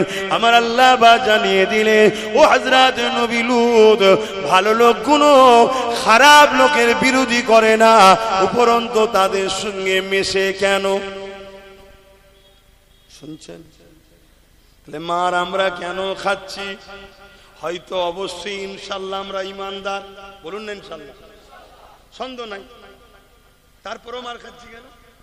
আমরা খারাপ লোকের হয় অন্যায় দেখে চুপ থাকি, আর নাই খারাপ লোকের সঙ্গে মিশি। শুনছেন তো নাকি? কেন আমি প্রথমেই বলেছি, অন্যায়কে রুকার নাম ইসলাম, নাইকে প্রতিষ্ঠিত করার নাম ইসলাম। শুধু নাই প্রতিষ্ঠিত করার নাম ইসলাম নয়, অন্যায় খতম করে নাই প্রতিষ্ঠিত করার নাম ইসলাম। প্রত্যেকটা মুসলমান গ্রামে ন্যায়ও যেমন আছে, অন্যায় আছে না নাই? তাহলে ইসলাম আছে কোথায়? বলুন, কমপ্লিট ইসলাম আছে কোথায়? প্রত্যেকটা মুসলিম গ্রামে এতিমের মাল ঝেড়ে খাওয়া হয়, বিধবার উপরে জুলুম হয়, গরিবকে আত্মসাৎ করা হয়, অসহায়ের উপর অত্যাচার করা হয়। প্রত্যেকটা মুসলিম গ্রামের মধ্যে আল্লাহর সৃষ্টির উপরে জুলুম হচ্ছে না হয়নি? এই জুলুমকে মিটাবার নাম ইসলাম। আমাদের মধ্যে আছে কই? তাই আজকে আমরা নিজেরা ভালো হলো জুলুম যদি নাও করি, তাও মার খেতে হবে আমাদেরকে। কেন? আমরা জালিমের সঙ্গে মিশি। শুনছেন তো নাকি? হ্যাঁ, বড় জালিমের সঙ্গে না মিশলো ছোট জালিমের সঙ্গে তো মিশি। আমরা মিশি না? অলরেডি মাদ্রাসায় প্রতি বছরে মাদ্রাসার শিক্ষার পরীক্ষাতে ফুরফুরা দরবার দাদা হুজুরের মাদ্রাসায় হয় ফার্স্ট নাই সেকেন্ড, এই দুটোর মধ্যে একটা না একটা ছেলে ওখান থেকে বেরোতো, তাই তো নাকি গো? বলুন না। এই বছরে একটাও নেই। কারণ কি? কারণ শুনুন, আজ থেকে আমি চিল্লাচ্ছি না, আমি আজ থেকে চিল্লাইনি, আমি অনেকদিন ধরে চিল্লাচ্ছি। সমস্যা তো ওপর দিকে থুতু ফেললে গায়ে পড়ে যাবে। ঘর মে আগ লাগি হ্যায় ঘর কি চড়ক সে, ঘরেও দুশ্মন তো। হ্যাঁ, আজ থেকে চিল্লাচ্ছি। আমি কবে থেকে বলছি, টাইটেল মাদ্রাসায় 14টা শিক্ষক নেই। কটা? 14টা শিক্ষক নেই। একটা প্রতিষ্ঠানে যদি 14টা শিক্ষক না থাকে, ওই প্রতিষ্ঠানে ছাত্ররা মানুষ হবে? পড়াশোনা হবে? তা পড়াশোনা যখন হবে না, রেজাল্ট তো খারাপই হবে। তাহলে দাদা হুজুরের যে পূর্ব ভারতে দাদা হুজুরের যে একটা নাম অবদান আছে, সেই অবদানকে মিটাবারও একটা ষড়যন্ত্র রাজ্য সরকার চালায়। কথা শুনছেন না শোনেন? কিন্তু এটা তো আমার কম বুঝবে না। আমার কম বুঝবে কি? আরে আব্বাস সিদ্দিকী হুজুর মানুষ এসব কথা বলবে কেন? আরে হুজুর রেখে দাও। আমার নবী পাক সাল্লাল্লাহু আলাইহি সাল্লাম 11টা বছর ধরে জালিম অত্যাচারী শাসকদের বিরুদ্ধে লড়াই করেছে, তারপরে মেয়েরাজ থেকে নামাজ এনেছে। আসো। নবীর দিন মানি, নবীর দিন মানি, নবীর দিন মানি, সব ডুপ্লিকেট ইসলামের উপরে ঘুরে বেড়াচ্ছে, অরিজিনাল ছেড়ে দিয়ে বসে আছে। এখনো সময় আছে, অন্যায়ের প্রতিরোধ করো, ন্যায়কে প্রতিষ্ঠিত করো, তাহলে দেখবে আল্লাহর পক্ষ থেকে তোমার উপরে সাহায্য আসবে। এবারে অন্যায়কে মিটাতে গিয়ে যেমন বদরের ময়দানে 313 জনের মধ্যে 13 জন শহীদ হয়েছে, তো অন্যায়কে মিটাতে গিয়ে জীবন লাগবে। আমার দেশে যেমন ব্রিটিশ অন্যায় করছিল, তাকে তাড়াতে গিয়ে 60, 70, 80 হাজার শুধু উলামাদের জীবন চলে গেছে। গেছে না, যায়নি? অন্যায়কে মিটাতে গেলে জীবন যাবে, তাতে যার আল্লাহ নসিবে রাখবে তার জীবন যাবে, কিন্তু তা বলে অন্যায়ের সঙ্গে আপোষ করার নাম, জোরে বলুন, ইসলাম নয়।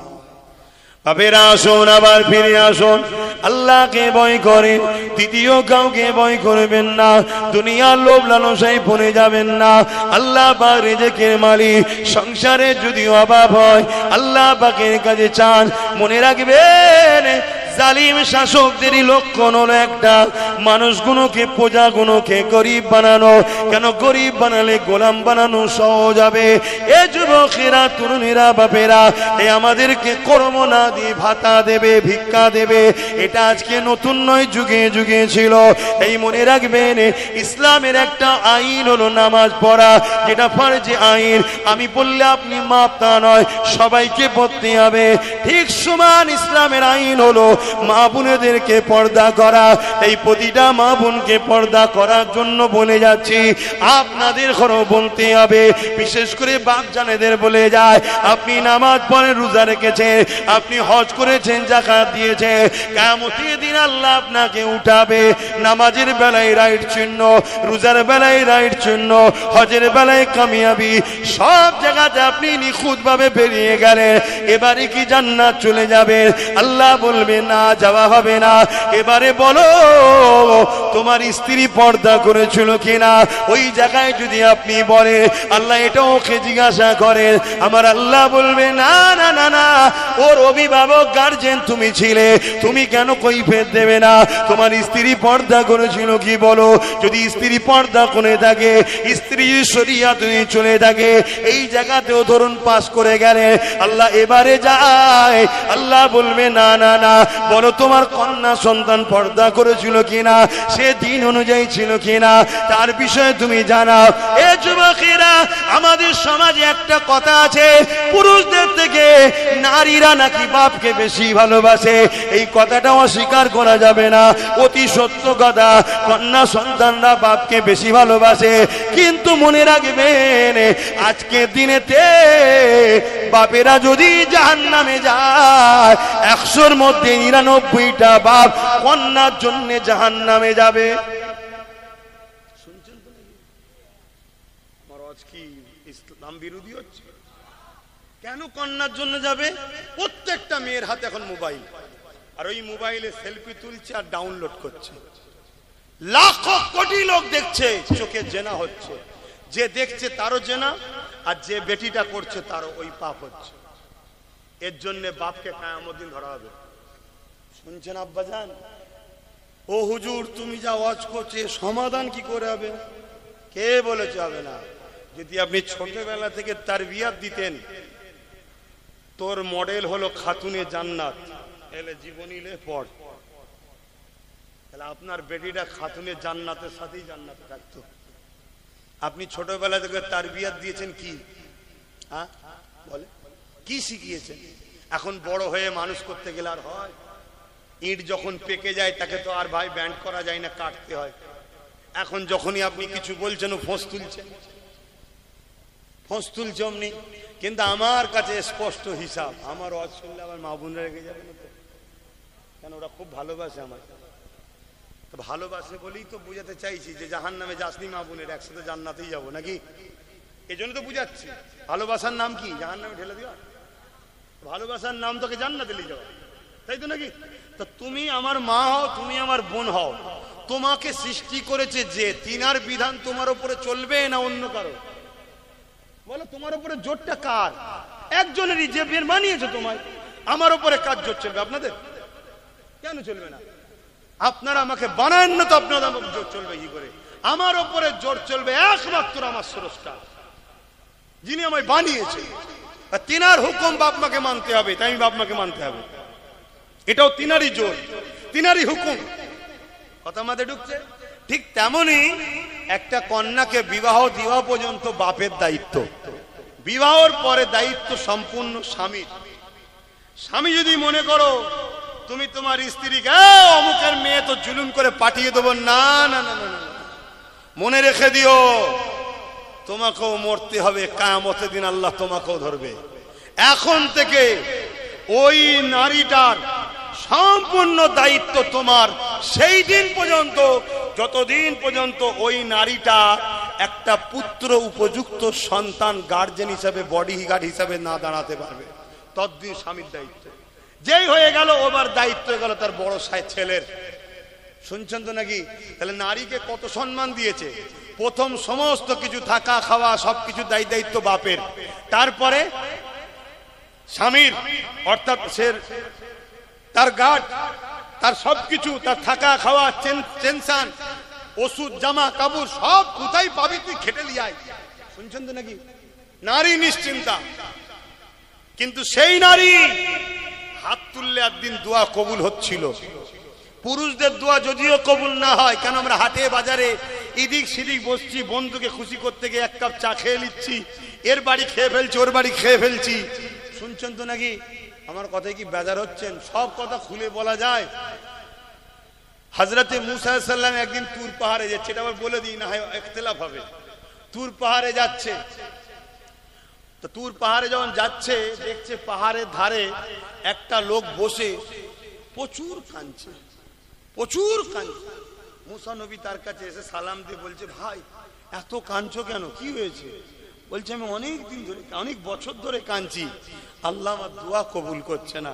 তা আপনি তো আল্লাহর বন্ধু, আপনি আল্লাহর কালিম, আল্লাহর সঙ্গে কথা বলেছেন, আপনি যখন যাচ্ছেন আল্লাহকে বলেন না আমার দোয়া যেন কবুল হয়ে যায়। মুসা নবী গিয়ে আল্লাহকে বলছে, আল্লাহ আমি তো আমার জন্য এসেছি চাইবো, আগে ওই যে নিচে ওই যে কাঁদছে ওর দোয়াটাকে কবুল করে নেন না। আল্লাহ বলছে, মুসা ওর দোয়া কখনোই কবুল হবে না। আল্লাহ কেন? বলছে ও হারাম খায়। শুনছেন না? শোনেন না? তা আমরা এত দোয়া করছি, কাবায় দাঁড়িয়ে দোয়া, মসজিদে দাঁড়িয়ে দোয়া, জলসাই দোয়া, আল্লাহ প্যালেস্তাইনকে সাহায্য করো, কবুল হচ্ছে না কেন? শুনছেন না? শোনেন না? কেউ জেনে হারাম খেচ্ছে, কেউ না জেনে খেয়ে ফেলছে। একটা বিস্কুট কিনে খাচ্ছি, তার মধ্যে হারাম ঢুকিয়ে রেখে দিয়েছে, প্ল্যান চলছে তো। শুনছেন না? শোনেন না? এই রিসেন্ট একটা ছবিতে দেখেন না, একটা মিষ্টি দোকানদার বলছে আমি 17 বছর ধরে ছানাতে গরুর পিসাব দিচ্ছি যাতে করে মুসলমানরা খায় ওটা। শুনছেন না? শোনেন? তাহলে কি করবেন? এই জন্য তো নবী বলেছিল আখেরি জমানায় হাতের তালুতে ঈমান রাখার থেকেও, আগুন রাখার থেকে ঈমান বাঁচানো কষ্ট। নবী কেন বলেছে? তারপরে এখানে বলবো, যদি কেউ অজানায় অসতর্কে কোন জিনিস খেয়ে ফেলে আল্লাহর কাছে, এই জন্য দৈনিক আমার নবী তওবা করা শিখিয়েছে, তওবা করতে হয়। আল্লাহ কিন্তু তওবা করলে মাফ করে দেবেন। জোরে বলুন সুবহানাল্লাহ। তো যাই হোক, আমি যে কথা বলতে যাচ্ছিলাম, তাহলে আমরা দুনিয়াদারিতে চলতে গিয়ে হাজারো চেষ্টা করে, যাকাত হাজারো চেষ্টা করে দেওয়ার পরও দেখা যাবে হয়তো অইচ্ছাকৃত কারো মাল রয়ে গেছে। শুনছেন না? শোনেন না? বা অনেক চেষ্টা করে কারো বাড়িতে হয়তো খাচ্ছি, সে খাবারটা হয়তো গন্ডগোল হয়ে আছে।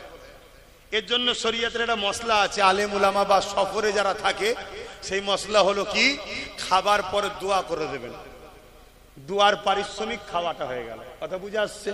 এটা উলামাদের জন্য, বা যারা সফরে যায়, সফরে যাচ্ছে কোনো জায়গায় কাজে, কারো বাড়িতে মেহমানদারি করতে হচ্ছে, এটা বিনিময় হয়ে যাবে। তো আমি যে কথা বলছিলাম সেটা হলো এটাই, কিন্তু আমার মা বোনগুলোর হাত কবুল হচ্ছিল কেন? মা বোনগুলো স্বামী যদি ভুল ইনকাম করেও খাওয়ায়, মা বোনেদেরকে আল্লাহ কিন্তু ধরবে না। কথা শুনছেন তো? কেন? ওদের অভিভাবক হলো স্বামী। বাপ যদি ভুল ইনকাম করে মেয়েকে খাওয়ায়, বা বাচ্চা যতদিন ছোট আছে পুরুষ, ওর জন্য ওই বাচ্চাকেও ধরবে না, ধরবে গার্জেনকে, কেন ও অভিভাবক।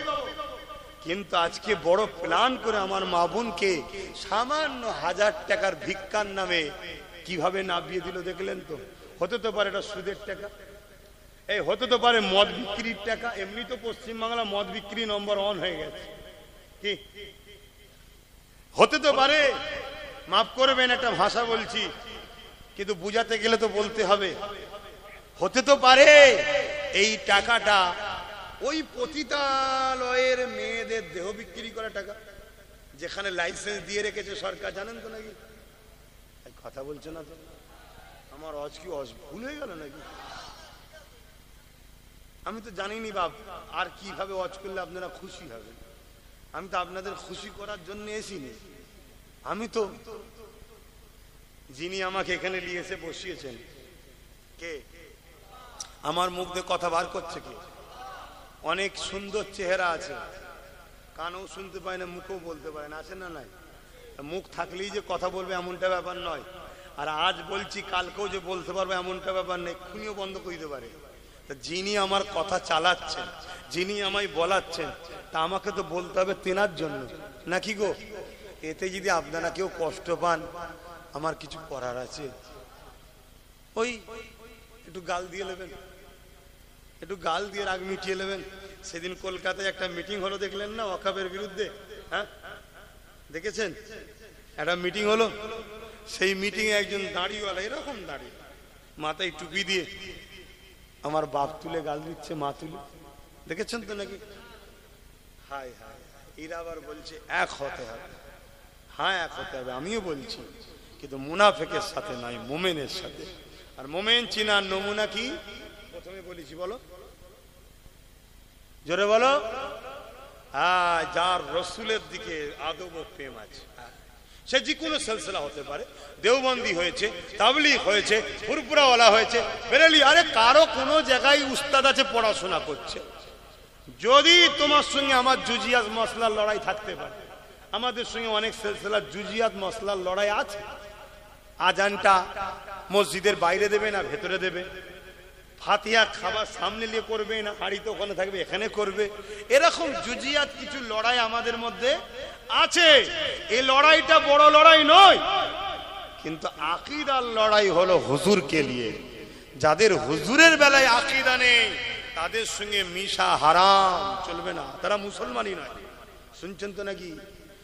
জুজিয়াত মাসলা লড়াই হয়েছে, ও তুমি তোমার শায়েখকে মানগে যাও, তুমি তোমার আমিরকে মানগে যাও, তুমি তোমার পীরকে মানগে যাও, আমি জবানার মুজাদ্দেদকে মানি। কিন্তু মসজিদ এখন আমাদের সবার, মাদ্রাসা সবার। আসো আমরা সংগঠিত হই, একতা হওয়ার দরকার আছে না নাই? কিন্তু কাদের সাথে? যাদের আকীদা নবী মরে গেছে তার সাথে একতা হবে। যাদের আকীদা কিয়ামতের দিন নবীও ভ্যাল ভ্যাল করে চেয়ে থাকবে, তাদের সঙ্গে একতা হবে। তাহলে আল্লাহ সাহায্য পাবেন? আল্লাহ তো মেরে ফেলবে আরো। হ্যাঁ, একতা হব। হ্যাঁ, জুজিয়াত মসলা আমি দাঁড়িয়ে সালাম দিই, কেউ বসে দেয়, দাঁড়ানোটা কি ফরজ, ওয়াজিব, সুন্নতে মুআক্কাদা না? এটা প্রেমের ব্যাপার, আমার ভালো লাগে দিই, ওর ভালো লাগে না বসে দেয়। এ নিয়ে তো আমাদের ঝগড়া করা উচিত নয়। আমাদের ঝগড়া আকীদা যার সঙ্গে সমস্যা, আর আকীদা মুহাম্মদ রাসূলের সঙ্গে প্রেম ও আদবের সাথে গাঁট বাঁধার নাম ঈমান। জোরে বলুন সুবহানাল্লাহ। তো অস্ত করেই যাচ্ছি, নামাজ হবে তো, সংক্ষেপ করি নাকি? অনেক সময় হয়ে গেছে, আসেন আর কথা বেরিয়ে লাভ নেই, একটু সালাম দিয়ে লি। ইয়া নবী সালাম।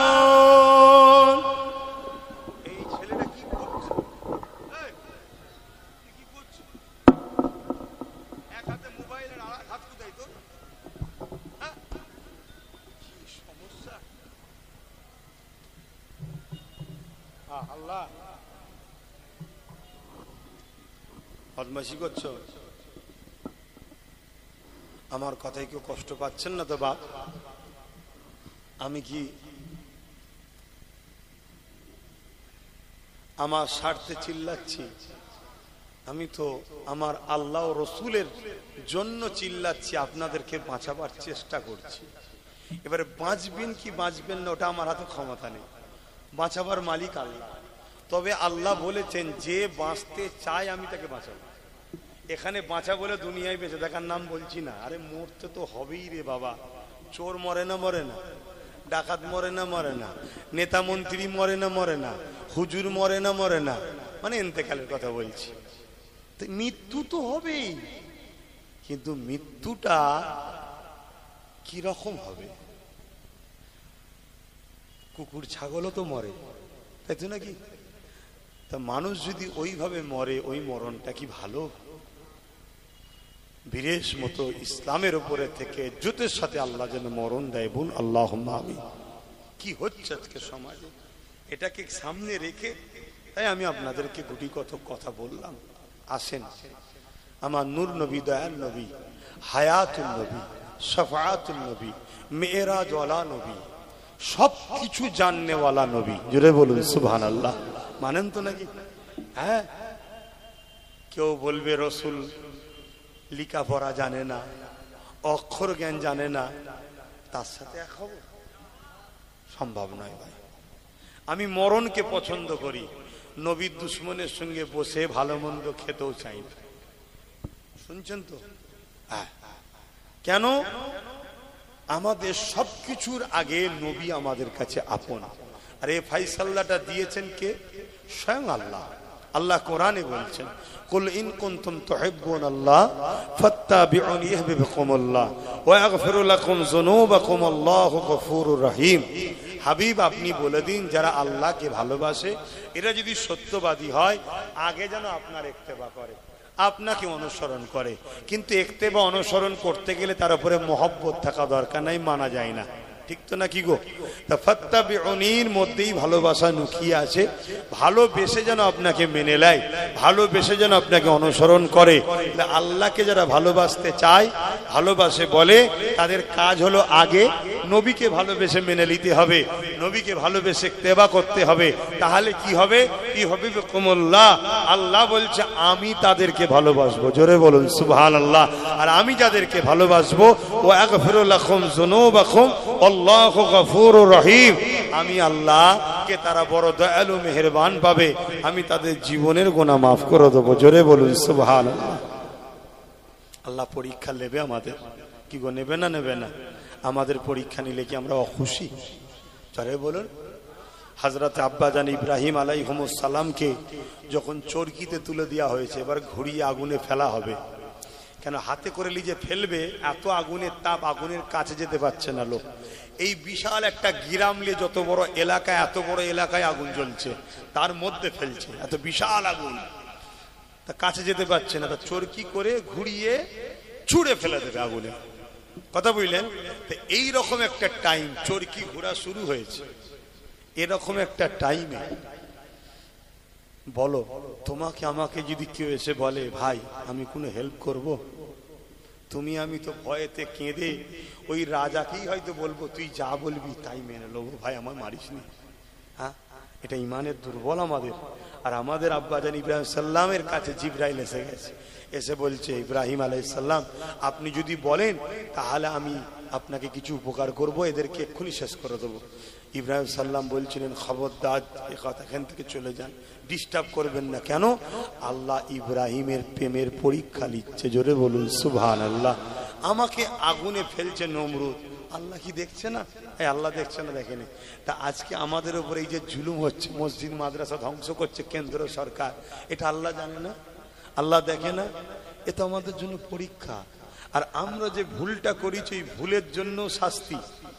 কি ভুল? আমাদের ছেলেরা মসজিদে আসে না, এটা চরম একটা অন্যায় করেছি আমরা, এজন্য আজকে সুযোগ পেচ্ছে। ভালো ভালো জায়গা আছে আমাদের, যে সব জায়গা কোটি কোটি টাকা দাম। এই চুচুড়ার মসজিদ মাদ্রাসায় তালা মেরে দিয়েছিল, জানেন তো নাকি? ওই জায়গার দাম কত? কয়েক হাজার কোটি টাকা দাম, জানেন না? তালা মেরে দিয়েছিল রাজ্য সরকার। আর ওইখানেই পাশে আর একটা কবরস্থান আছে 52 বিঘে, যার এক কাটার দাম হয়তো 1-1.5-2 কোটি টাকা দাম আজকের দিনে। এইসব জায়গাগুলোকে নজরে পড়বেন। এমনি তো কেন্দ্রে যে সরকার আছে, ও তো হাঙর, সব দেশকে খেয়ে ফেলছে, খাচ্ছে না খাই না। কথা বলেন, এয়ারপোর্ট বিক্রি করে দিয়েছে, রেল বিক্রি করে দিয়েছে, জানেন না? LIC কে বিক্রি করে দিয়েছে, সব তো বিক্রি করে দিচ্ছে। তো ও তো দেখছে মুসলমানদের এত ভালো ভালো জায়গা রয়েছে, সবাই দখল করে খাচ্ছে, ও মুসলমানরা কিছু বলেনি, তাহলে আমি খেলে সমস্যা কি আছে? আর ও খাই বেশি, ওই জন্য আইন তৈরি করে খেতে যাচ্ছে, একেবারে সব খেলো। শুনছেন তো? তো যাই হোক, আমাদেরকে তওবা করতে হবে, পরিবর্তন হতে হবে, মসজিদগুলোকে আবাদ করুন। এই যুবকেরা, আল্লাহর ঘর চলে যাবে এটা বড় কথা নয়, আল্লাহ ঘরের মুখাপেক্ষী নয়, আল্লাহ ঘরের দিকে তাকিয়ে নাই। আল্লাহ হাজারো লাখো নতুন ঘর তৈরি করার জন্য লোক তৈরি করে নেবে। জোরে বলুন সুবহানাল্লাহ। জানেন না, বাবরি মসজিদে যে প্রথম আঘাত দিয়েছিল, আল্লাহ তাকে মুসলমান বানিয়ে তার হাতে 100 মসজিদ বানিয়ে নিয়েছে। জানেন না? জানেন না? আপনারা জানেন ইউরোপ মহাদেশ, যেমন আমরা এশিয়া মহাদেশ, ইউরোপ দুনিয়া, ইউরোপ মহাদেশ, তাদের সমীক্ষা হচ্ছে আগামী 40-এর মধ্যে পুরো ইউরোপ হবে সংখ্যাগুরু ইসলাম। জোরে বলুন সুবহানাল্লাহ। তাহলে কাদের ছেলে মুসলমান হচ্ছে? তাদের বাপ দাদা কেউ মুসলমান নাই, সব দলে দলে দলে দলে ইমানের কলেমা পড়ে মোহাম্মদ রসুলের প্রেমিক হয়ে যাচ্ছে। তুমি জানো এই এত পিছনে লাগার পিছনে কারণ কি?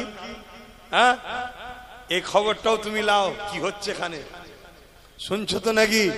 একটা সমীক্ষায় দেখছিলাম, একটা মিডিয়াতে বাইট দিচ্ছিল, কোন এক বাবার কাছে বাইট লিখছে, কোন এক বাবার কাছে বাইট লিখছে। সে বাইটে 30,000 মুসলমান ইসলাম ত্যাগ করে অন্যদিকে চলে গেছে। কত? 30,000। এই রিসেন্ট একজন গেল না,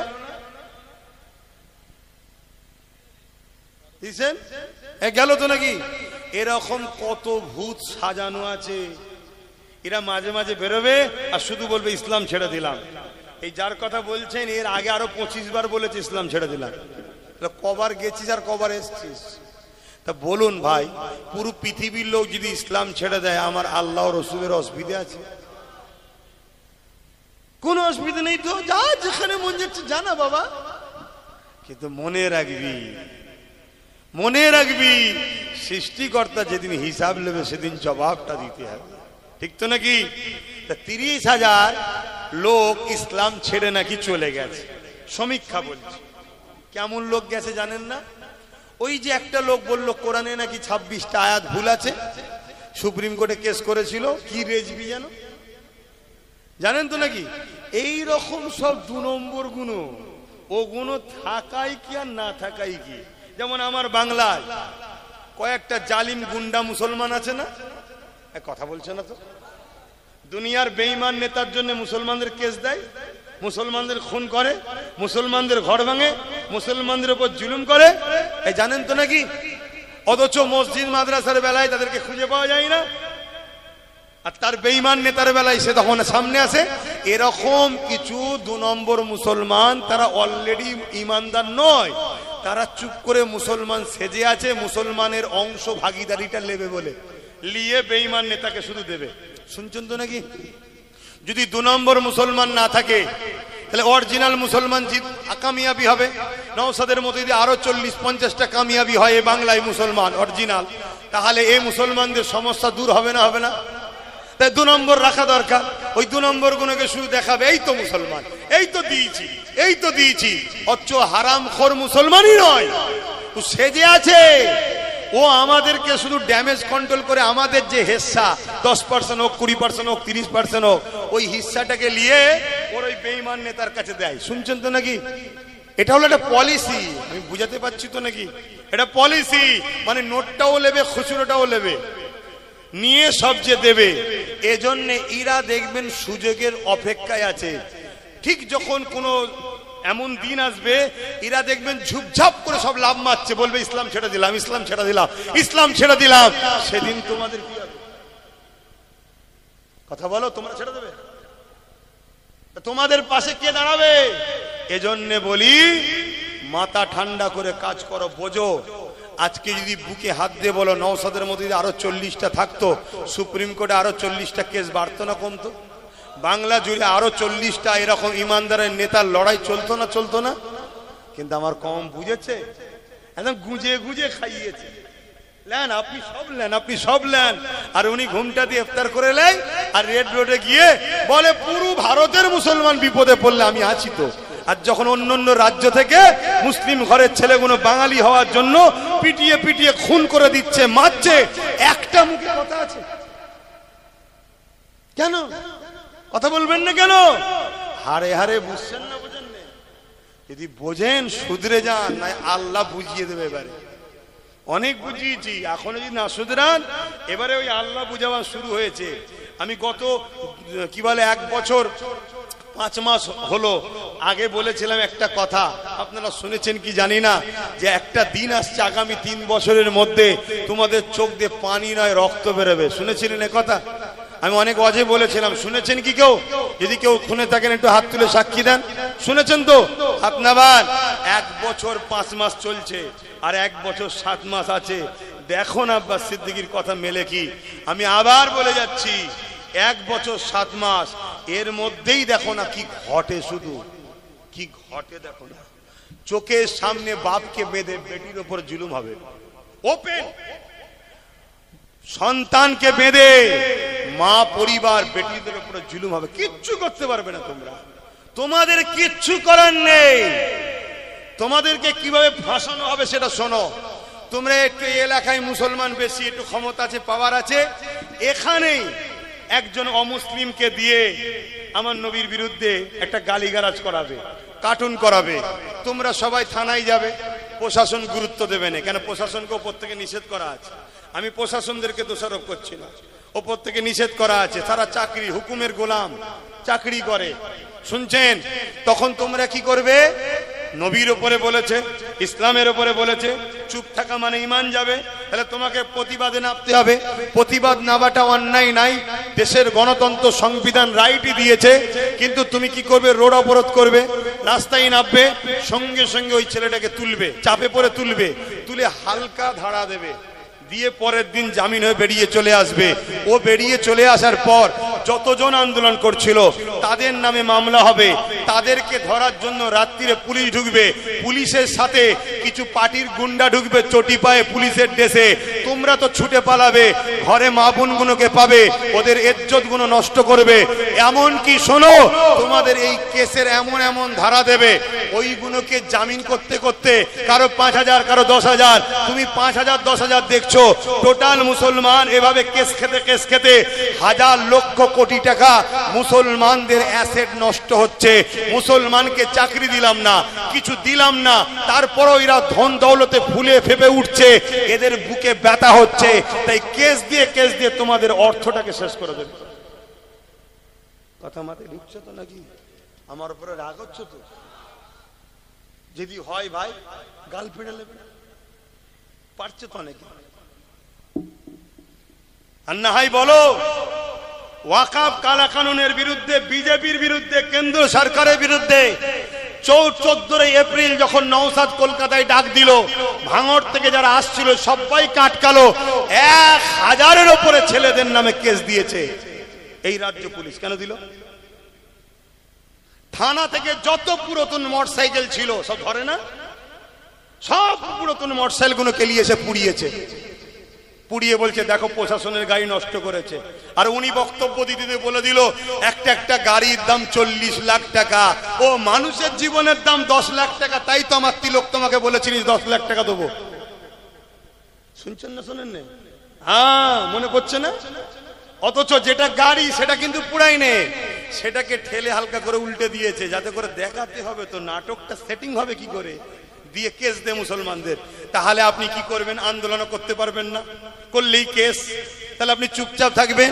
আগামী দিন যখন চুপচাপ থাকবেন তাও কেস দেবে। কেন? টাকার যখন দরকার হবে একটা কেস দেবে। শুনছেন না? শোনেন না? কিচ্ছু নয়। কোথায় সেই ওই পাড়ায় কিছু একটা কেউ চুরি করেছে, তোমার পাড়ায় 100 জনের নামে কেস হয়ে যাবে। তাহলে এসব থেকে বাঁচার উপায় কি বলো? এসব থেকে বাঁচার উপায় কি? রাজ ক্ষমতা দরকার। যদি রাজ ক্ষমতা যদি দরকার না হতো, তাহলে আমার রাসূল মক্কা শরীফ থেকে মদিনা শরীফে গিয়ে কেন মদিনায় রাষ্ট্র কায়েম করলো? নবী উম্মতকে তো শিক্ষা দিল যে রাষ্ট্রের ক্ষমতার প্রয়োজন আছে। তাই নবী রাজ ক্ষমতা তৈরি করলেন, 10 বছর রাষ্ট্র চালানো শিখালেন। তাই তোমাদেরকেও বলে যাচ্ছি, একজন পীর সাহেব, পীরজাদা, মৌলানা, ঘরের সন্তান যাই মনে করো, রাজ ক্ষমতা দরকার।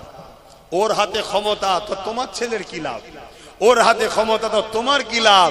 তোমার ক্ষমতা কই? শুনছেন না শোনেননি? তুমি যতই মনে করো ঘোমটা দিয়ে আসছে ইফতার করছে আমাদের, না না না না, ইসলামের চরম দুশমন। যেমন কেন্দ্র সরকার ইসলামের চরম দুশমন, রাজ্যে যে সরকার বসে আছে ইসলামের চরম একটা দুশমন।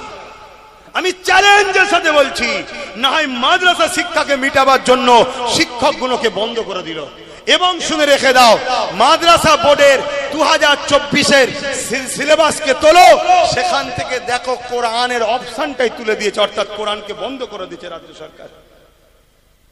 কিন্তু আমার জাত বুঝবে, আমার কম বুঝবে, যদিও নিরীহ লোকগুলো বোঝে, আবার এই গভর্নমেন্ট একদল ভাড়াটিয়া হুজুর নামাবে, বক্তা নামাবে, মৌলী সাহেব নামাবে, তারা নেবে কি বলবে, বাবা ইদি কুদি করতে যেও না, বিজেপি চলে আসবে।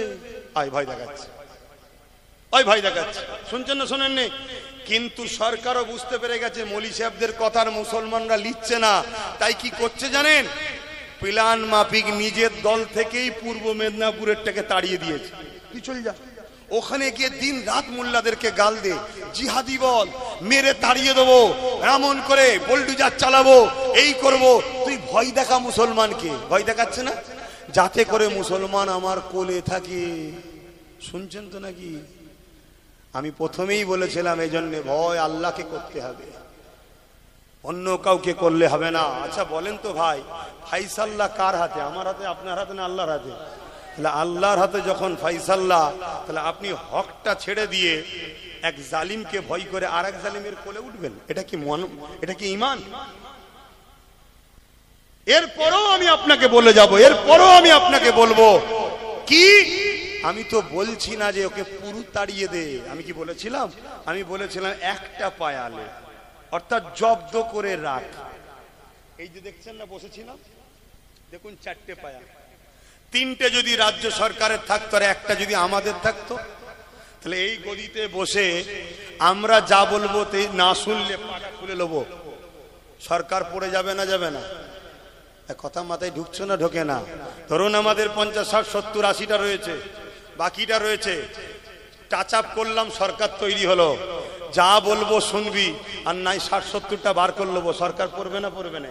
তাহলে নিজেদের হাতে পাওয়ারের দরকার আছে না? না, আমাদেরকে আল্লাহ যা ক্ষমতা দিয়েছে 110টা রাখতে পারি আমরা হাতে, কিন্তু বুঝবে? আর যদিও বোঝে, ওই আমাদের মুসলিম পাড়ায় 2-4টে করে গুন্ডা আছে, আছে না? নাই? এই গুন্ডা আছে, এই গুন্ডা কোনো কোটি কোটি টাকা পায়, গুন্ডাগিরি করে। শুনছেন তো নাকি? গুন্ডাও জব্দ হয়ে যাবে যদি আপনারা এক হতে পারেন। এক যদি হতে পারেন, একবার ঘিরবেন, একবার ঘিরবেন, খাবার খানা টানা করিয়ে ভালো মতো করে খাইয়ে দেবেন। শুনছেন তো নাকি? সব শয়তান ঠান্ডা হয়ে যাবে। আমার কথা বুঝছেন না? বোঝেন না? যদি আজ হাত গুটিয়ে বসে থাকেন যে কি করব, কালকে আরো ভয়ানক দিন আসছে, কালকে আরো ভয়ানক দিন আসছে।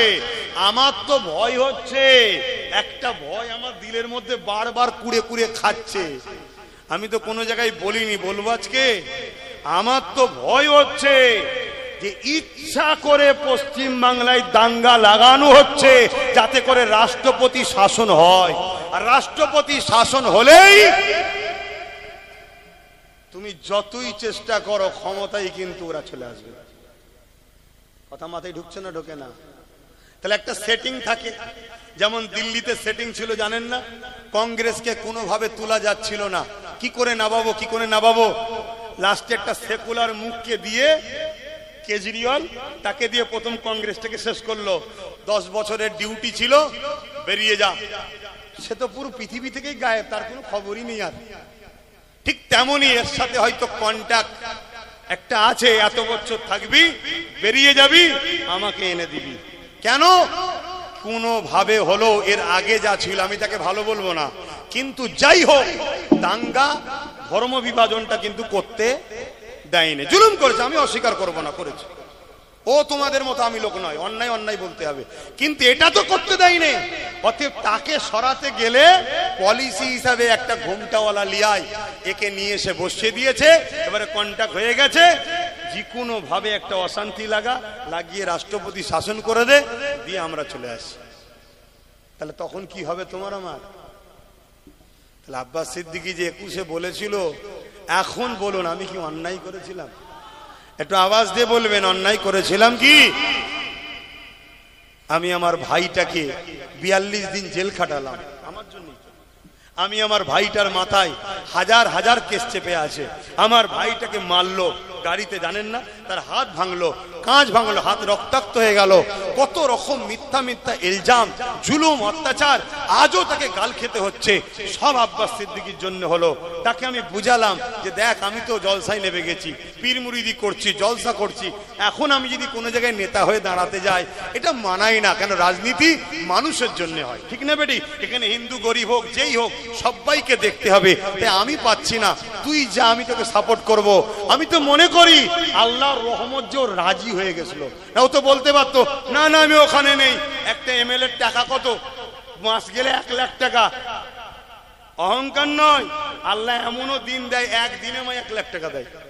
আপনাদের আবার হিংসা হয়ে গেল না তো? ইও তো বলেও তো ফ্যাসাদ বলবে, দেখেছিস কত টাকা? আরে আল্লাহ দিচ্ছে তো, আপনার ব্যথা হচ্ছে কেন? এবার আমি নিয়ে নিজে সব খাচ্ছি না কি করছি সেটা আল্লাহ জানে, যে দিচ্ছে সে জানে। কথা মাথায় ঢুকছে না? ঢুকে নেই? তাহলে ও তো পারতো আমার পাশে বসে গদি দিয়ে বসে থাকতে পারতো, তো ও তো জলসা করতে পারতো। তাহলে আপনাদের তো ভাবা দরকার যে ও যখন আমাদের হয়ে কথা বলছে, ঠিক আছে, বাকি জায়গায় না হয় অন্য কারো কথা ভাববো, যেখানে যেখানে নবী বংশের আওলাদ আছে তাকে আমি সাপোর্ট করবো। এটা দরকার ছিল না? ছিল না? ভুল হয়েছে না হয়নি? আগামী দিন এই ভুলটা করবেন না। মাথায় থাকবে তো কথাগুলো নাকি? না বিরিয়ানি ফিরিয়ানি পেয়ে ভুলে যাবেন? 500 টাকা পেয়ে ভুলে যাবেন না তো? তো যাক, অনেক কষ্ট দিয়ে ফেললাম। কে কে মনে রাগ করলেন জানি না। যদি কারো রাগ হয়, ওই 3 জনের মতো তো বেরিয়ে যেতে পারতেন। কাউকে আমি কি জোর করে রেখেছি? কি গো, আসেন একটু সালাম দিয়ে ইয়া নবী সালাম, ইয়া রাসূল, ইয়া হাবিব সালাম, সালাম।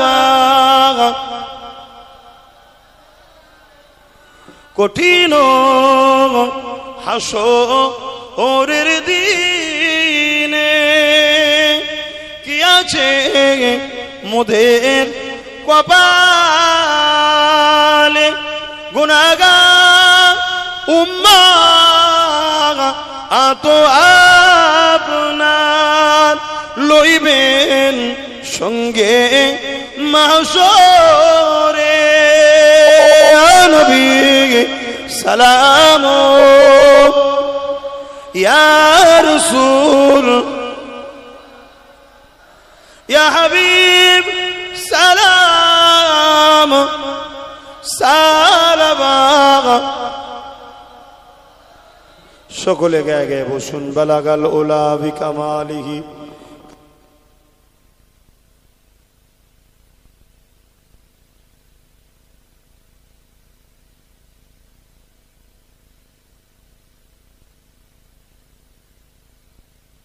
বিসমিল্লাহ শরীফের সঙ্গে 11 বার দরুদ শরীফ, 3 বার সূরা ফাত, 10 বার সূরা ইখলাস শরীফ তেলাওয়াত করেন।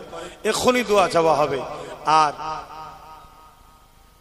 একটুখানি ছেলেরা যাচ্ছে, একটু ছেলেরা যাচ্ছে, আজান এখনো দেন।